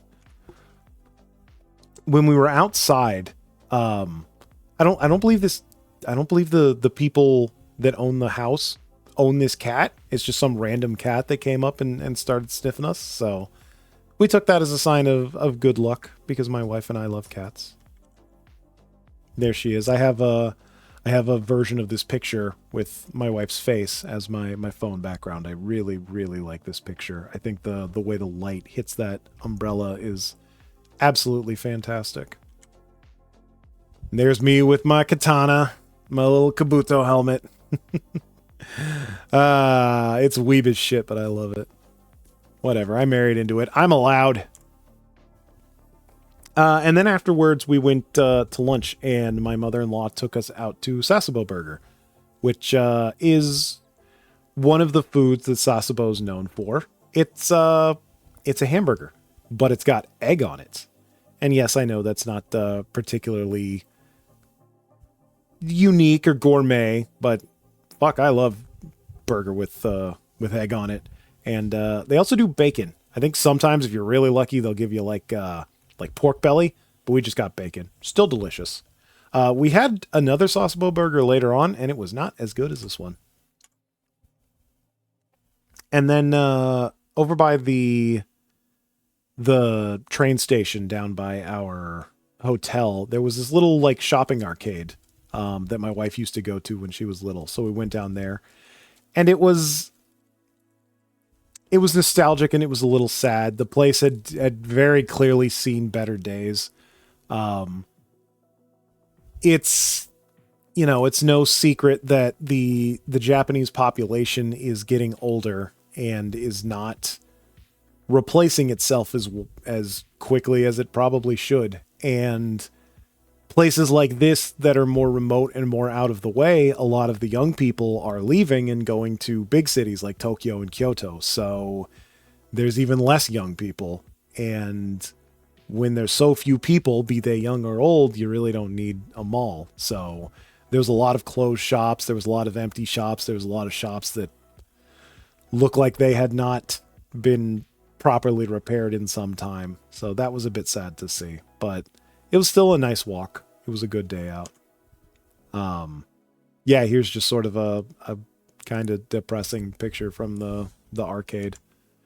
They did have an Animate. They did have a Weeb store, because I'm sure that one still sells. And they had some Hololive stuff. Had a whole lot of Pekora.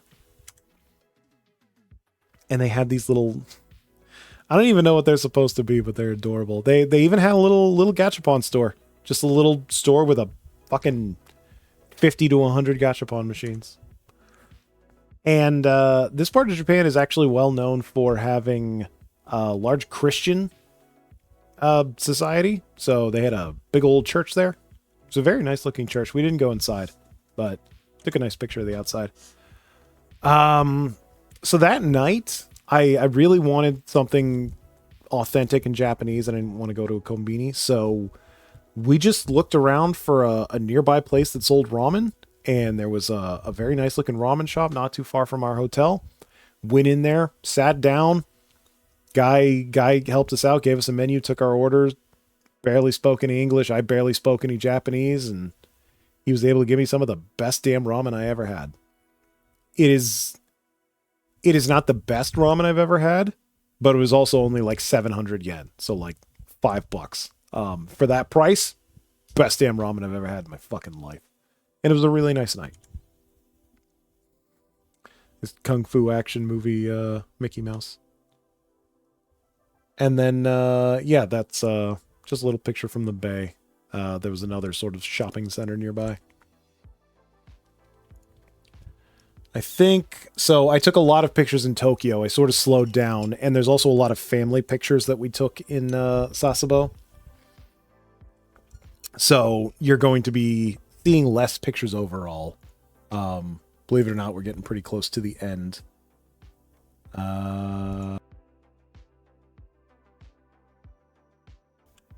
All right, which is good because I'm also running out of water.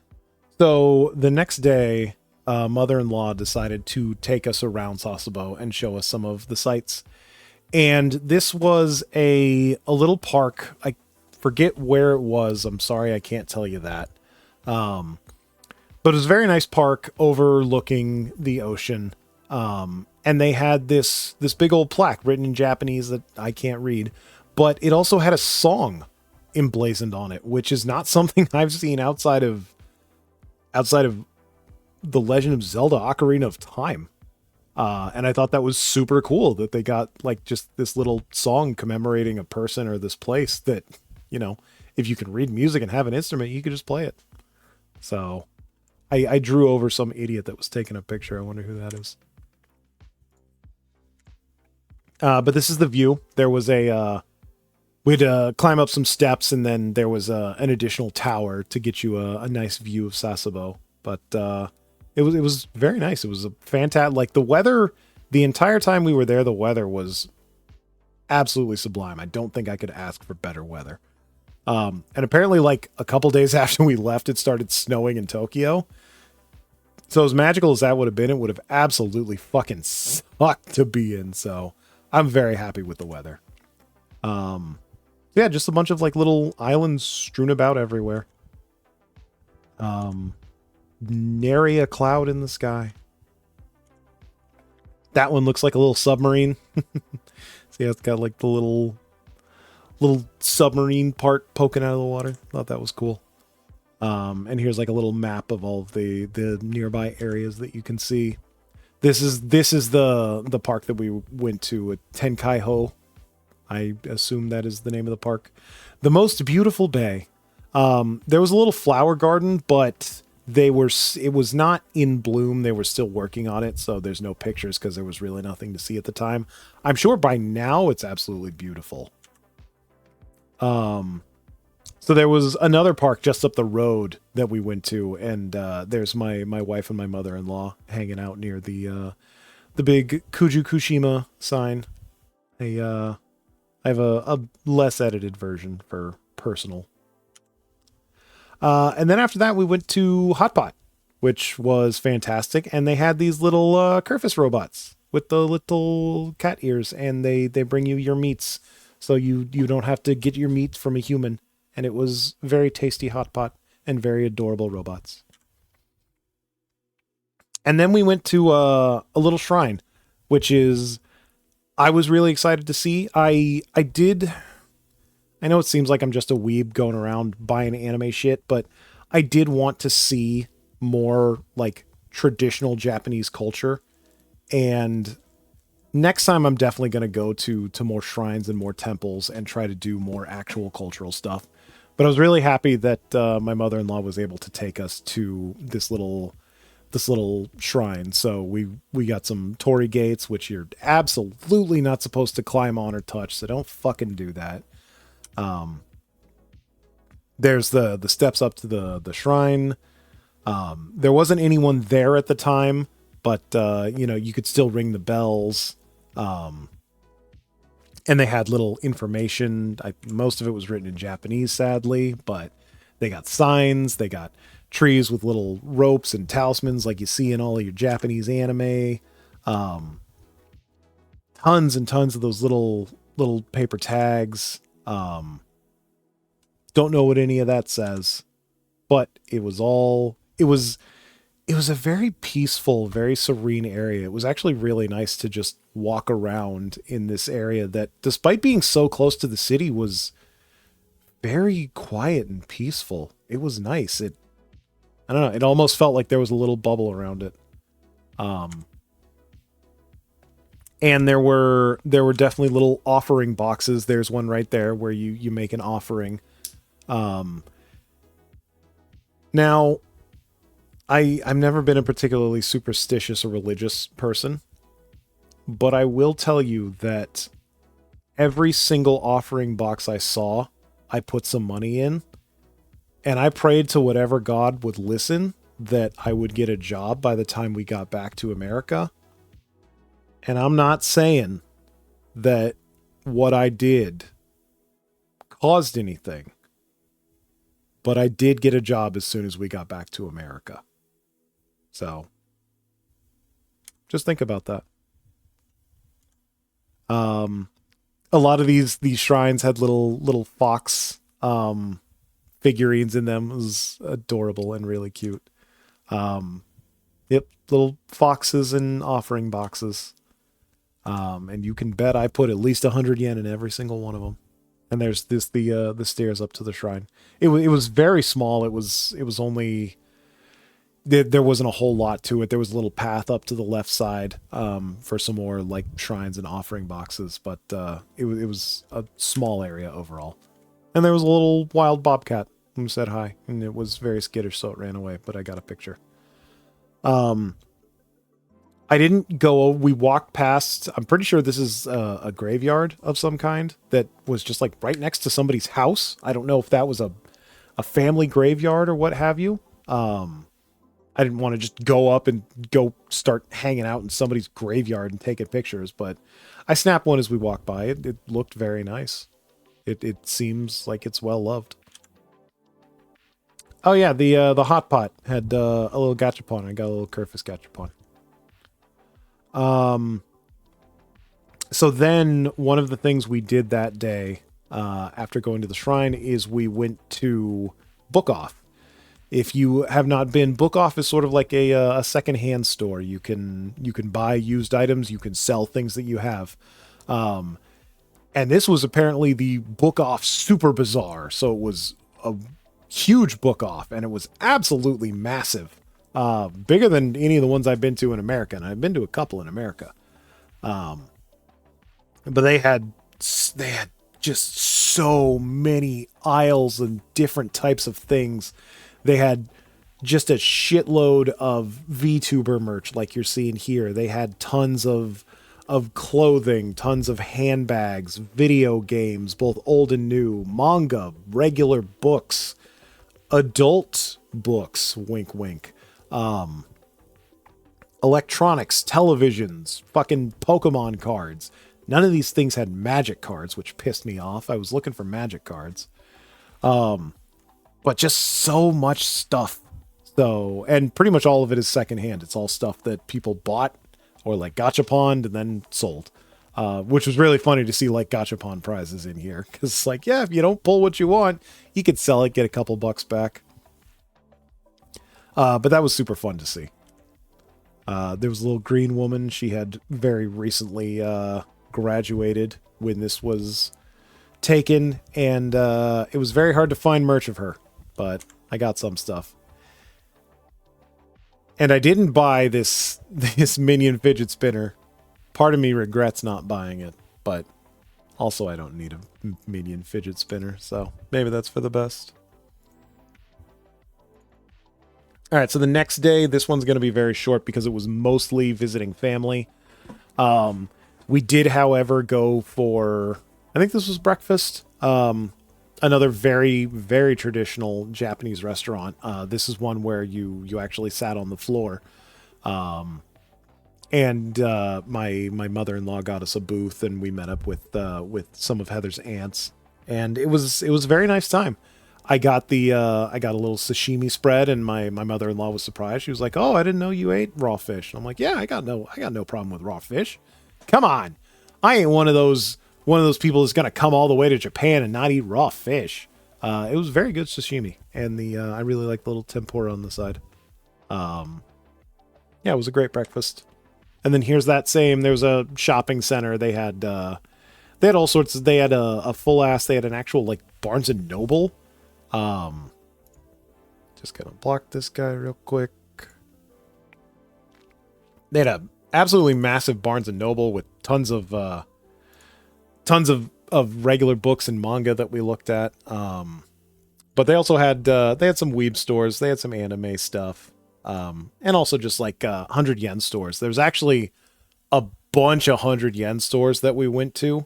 And my wife bought a ton of stuff at the 100 yen store. She absolutely loves those. This was a nice little shopping center on the bay.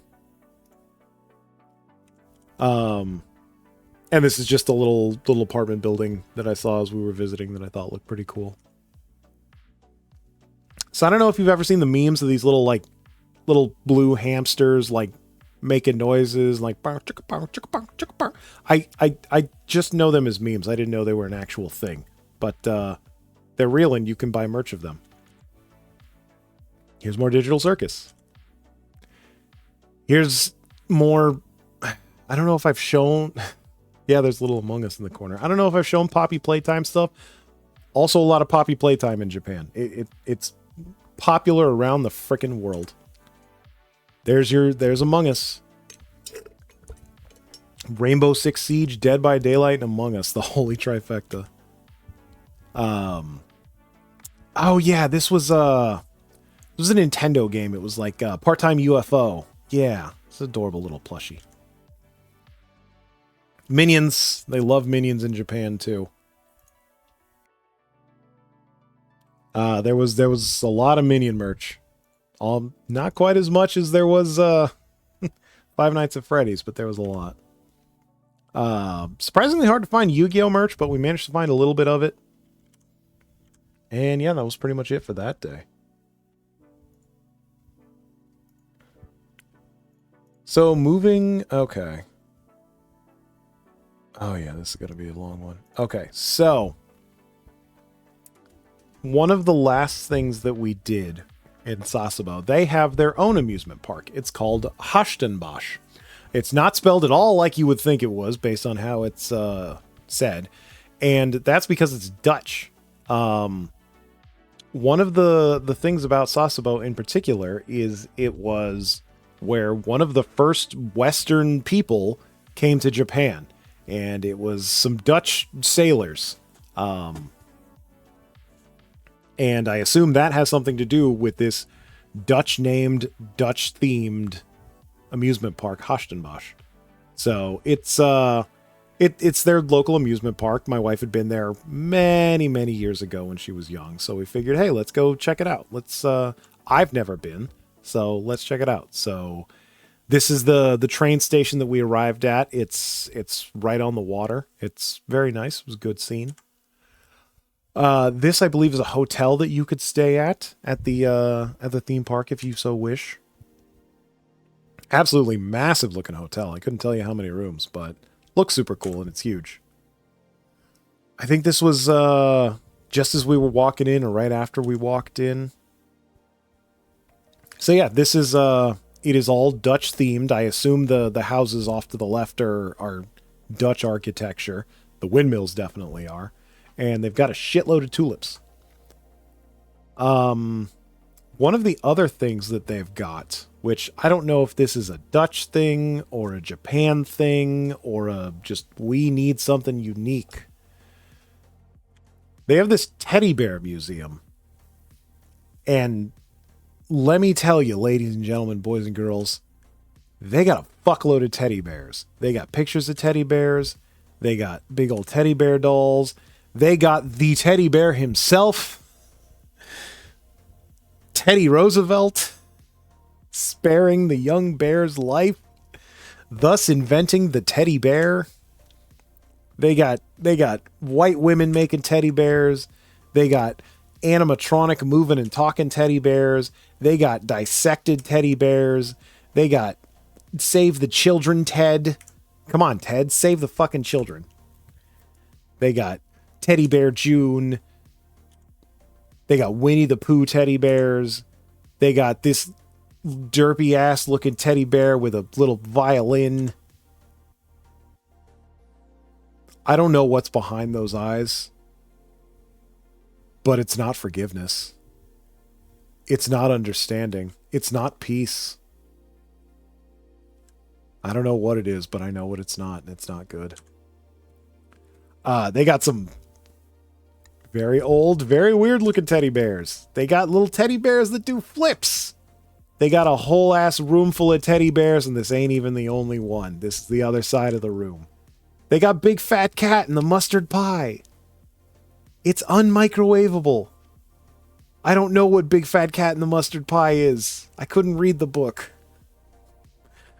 But I don't like the sound of it. I don't care that it's fat free.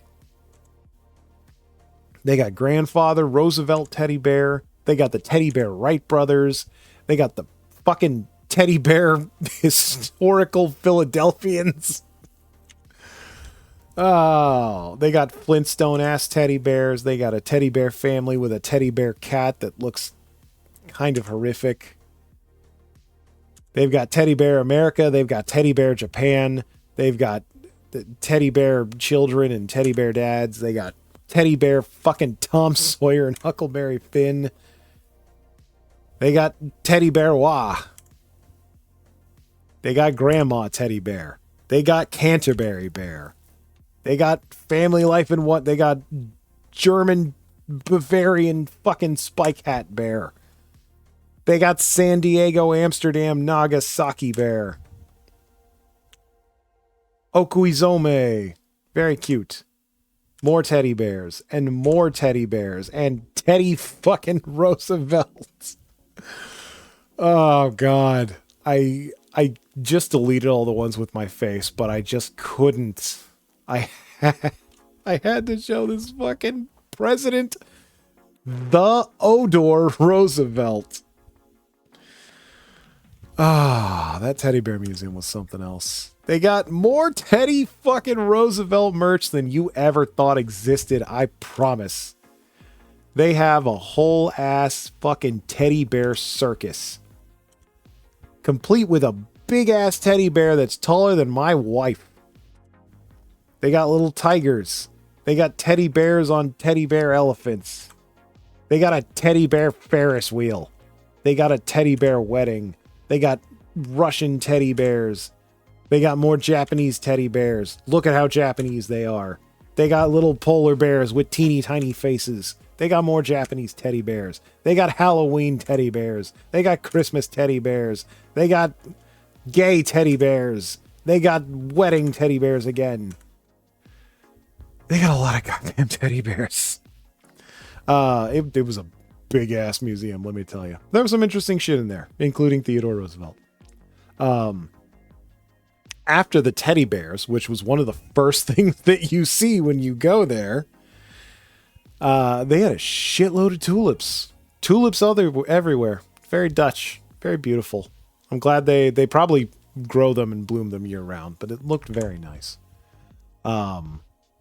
That's the backside of the hotel. That's some more tulips. That's a big old windmill. They had... Have you ever had a stroopwafel? It's like a European waffle with caramel in it. This didn't have the caramel, but it had the waffle and it had chocolate. It was very, very tasty. I don't know what this building is, but it was big. They had this fountain. I don't know if it's supposed to be like a replica of a real fountain, but it looked cool. It's been there a while, and this theme park maybe... Look, I'm not going to sugarcoat it. There were not a lot of people there, and this theme park kind of had the air of, I don't know how long this place is going to be open. This thing could shut down any year now. It was kind of surreal. It was almost like walking through, like, practically an abandoned village. But it was a theme park, and it had rides. Not a lot of theme park rides. It was a lot of, like, VR rides, but it was weird. It was a unique experience. Not one you'd expect from a theme park. They had a chocolate car. So this... they had a little chocolate restaurant. There was they had a cheese restaurant and a chocolate restaurant. We went inside the chocolate restaurant. And they have quite possibly the second saddest ball pit I've ever seen in my life. Y'all, this thing might put DashCon's ball pit to fucking shame. Oh my god, like, can't even cover the ground balls. But hey, there's a couple of giant chocolates in there. There's some more giant chocolates. And there's the Ringling Brothers, Barnum and Bailey, and chocolate. There's a big old fucking castle on a mountain made entirely of chocolate. There's a giant plastic chocolate bar. There's tasting chocolate. I kind of regret not doing chocolate from the tap, but you can get chocolate from the tap. And yes, it's just a tap that dispenses fucking chocolate. And I genuinely regret not getting that. But I don't think I'm ever going back to Hoshtenbosch. There's two European looking motherfuckers. There was a... there was one of the rides, the exhibits, whatever you want to call it, was a whole area full of, like, not exactly 3D art, but it's art that's designed to, like, trick you and make you think it's 3D and to force perspective. And I didn't know that when I saw this fucking gorilla peeking through the window, and I laughed for about 5 minutes straight. But they've got art like this where it looks like the sea lions are coming out of the painting, or the gorilla is coming out of the painting. This one's really cool. I wish I had taken a video to show you. So it's 3 like pieces of art that are pushed out from the wall, but when you look at it from the front, it just looks like one solid piece. But as you move left and right, it follows your eyes, so it looks like it's moving. But it's not. It's just because your eyes can't understand that this picture that looks like it's concave is actually convex. It was super cool to see in real life. This was a really cool painting. If you look, you can see various animals hidden throughout it. I forget how many there are. There's like There's at least a dozen, maybe 20. But you can see like at the bottom, there's like a tiger head. There's a wolf and a cow up at the top. There's a dragon hidden in there. Very cool little painting. This is just a nice shot over a river and a big old Ferris wheel. My wife doesn't like heights, so we didn't go on the Ferris wheel, but it looked very peaceful. It had a little boat dock. I don't know if this was a private boat dock or if this was for the amusement park, but people parking their boats. They had a big old castle, and I don't know if you're familiar with the character Miffy. I'm not terribly familiar. She's like a little rabbit girl. I don't know if she's Dutch. I don't know what. She wears little clogs, so maybe it is a Dutch cartoon. Anyway, Miffy was there. There was also a Christmas tree in February, and a big old flower crown. And then Miffy appeared, and her sister, Yiffy? I don't remember the sister's name. But yeah, they little Miffies, and they came out and hung out with the crowd and took pictures. It was very nice if you like Miffy. And this was they had a really big old tower in the back. This thing probably had to be close to 50 stories. But you could ride up to the top. So we did, and we were able to look out and see just about everywhere around. So there's the boat dock from earlier. There's another shot of the Ferris wheel. I wish I knew exactly how high up this was. It felt like at least 50, maybe not 50 stories, but like 25, 30, maybe 40 stories. Pretty damn high. I think over on the left side was some sort of like water show or water exhibit. It wasn't running because it was February. But some really nice shots up there. It was nice to look down upon everyone. So you can still see Miffy down there. She looks like a little ant, doesn't she? There's the Miffy stage. And then we came back down and I saw some tiny little green birds, and they were soft and round and green and adorable. And they had this giant capsule machine, and I wish it looks super complicated, and it's really not. It just like comes down, goes down a couple of rings. It doesn't even go outside. I was really pissed that my Gachapon ball didn't go outside. But we got a like big old plush keychain thing. It was pretty cool. This was a cheesy. We went to the cheese restaurant for lunch, and I think this was like a cheese pastrami sandwich. It was very tasty. This is that river over by the train station. And then that night we went back to the shopping center and we got a different Sasebo burger, which was not as good as the first Sasebo burger, but it was still very tasty. Had better cheese. I don't remember if the first one had cheese on it. But it was very good. And they had a little heart on top of the bun. And that was pretty much it for Hashtenbosch Day. So the next day was a lot more family. Mother-in-law took us to a nice little like bento place. We got some bentos and then came back home and ate them. There's Haku just looking old as fuck. Love you, Haku. And then after that, my wife was feeling a bit under the weather. I think she may have caught a little bit of cold at the Hashtenbosch. So I went and did a little bit of shopping without her, and I took pictures of some Kiki stuff. And I was like, hey, do you want any of this? And most of it she already had.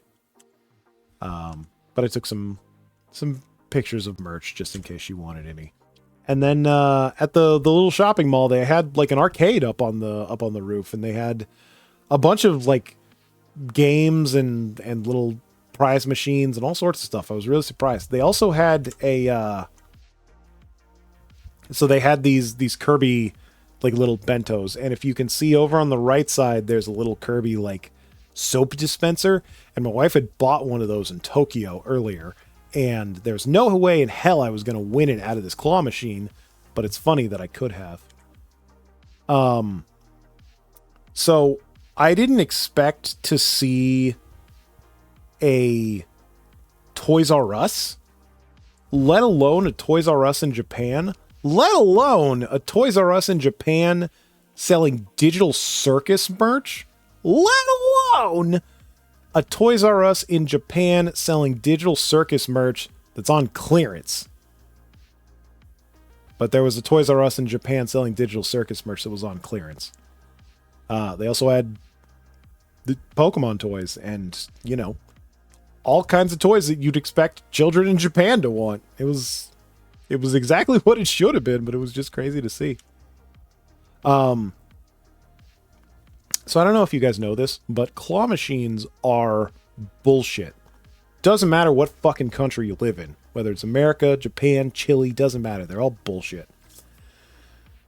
Up until this day, it's about 2 weeks into our trip, I have played a bunch of claw machines, and I have not won dick. Not one single thing. And I was like, fuck it. I am going to win a claw machine before I leave this goddamn country. I won the claw machine. I beat the goddamn claw machine. Yes, it might have taken me 1,500 or 2,000 yen. I don't remember, but I won. And that's what's important. Anyway, I took Waddle Dee with me to go get some steak for dinner. I had steak and a beer. It was fucking fantastic. And the little park nearby had like Christmas lights up. Again, still February, but it was very pretty and nice.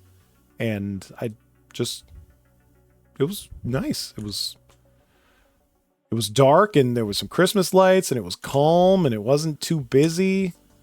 It was a fantastic place to walk around at night. I really wish my wife had been there with me, but she was enjoying her rest time. And there was this nice little crane statue, and I don't know what any of that text says.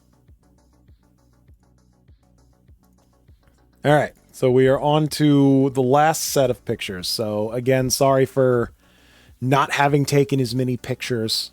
I'd just taken so many. So the day after that, we were leaving to Fukuoka. We were flying out of Fukuoka to Korea and then home to America. So we were taking a bus from Sasebo to Fukuoka. And everywhere in Japan has little mascot idols, and the Sasebo bus station is no exception. So there's your 3 Sasebo bus girls.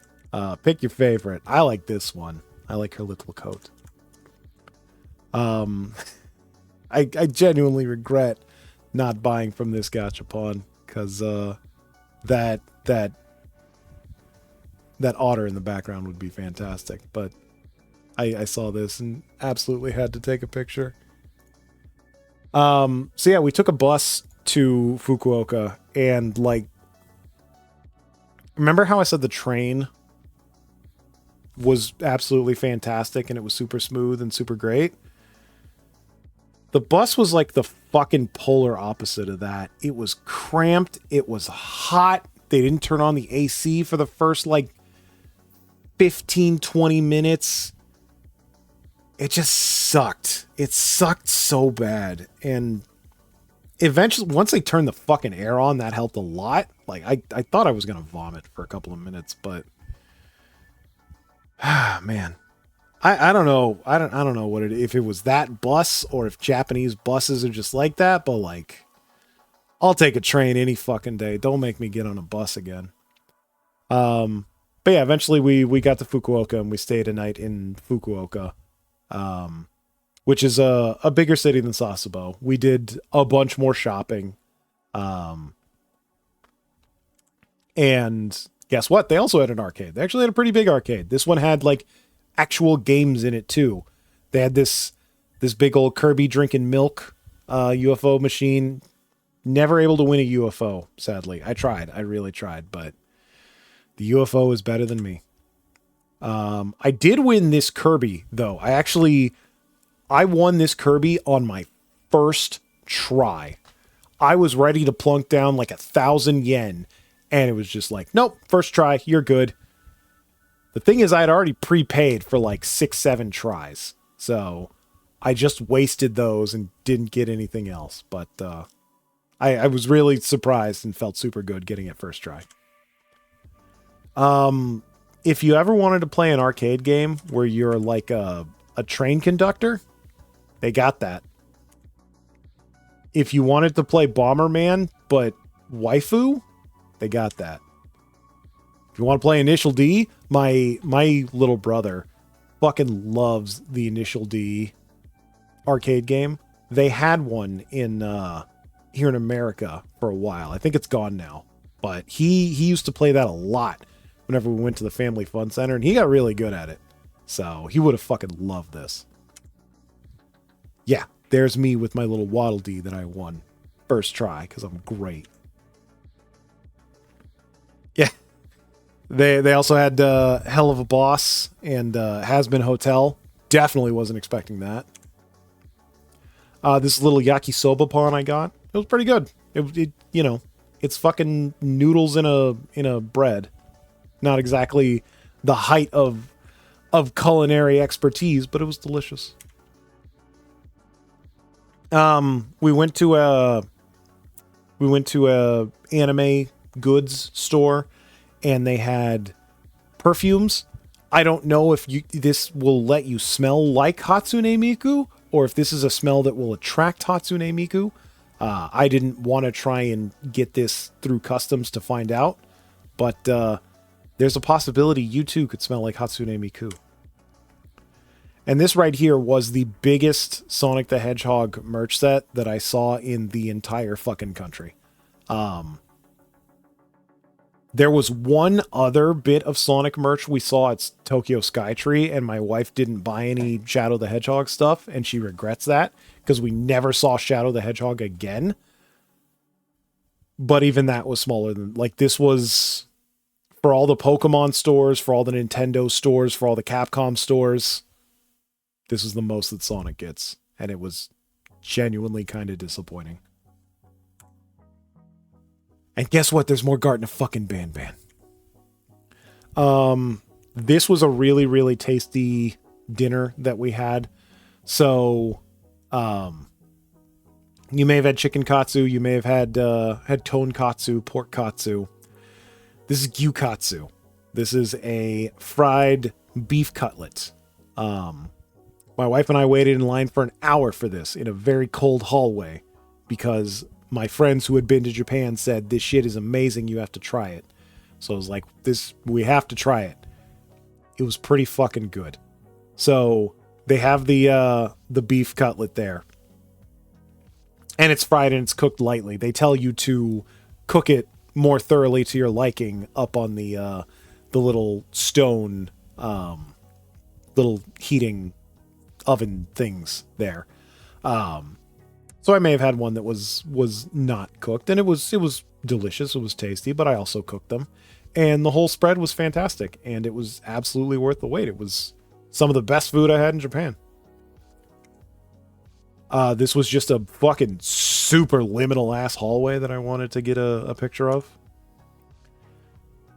And then, yeah, that was pretty much the trip. This is sort of the haul of goods. Not everything, but most everything that we brought home. That Pokemon Design Lab up at the top corner, that's the custom shirt that I made.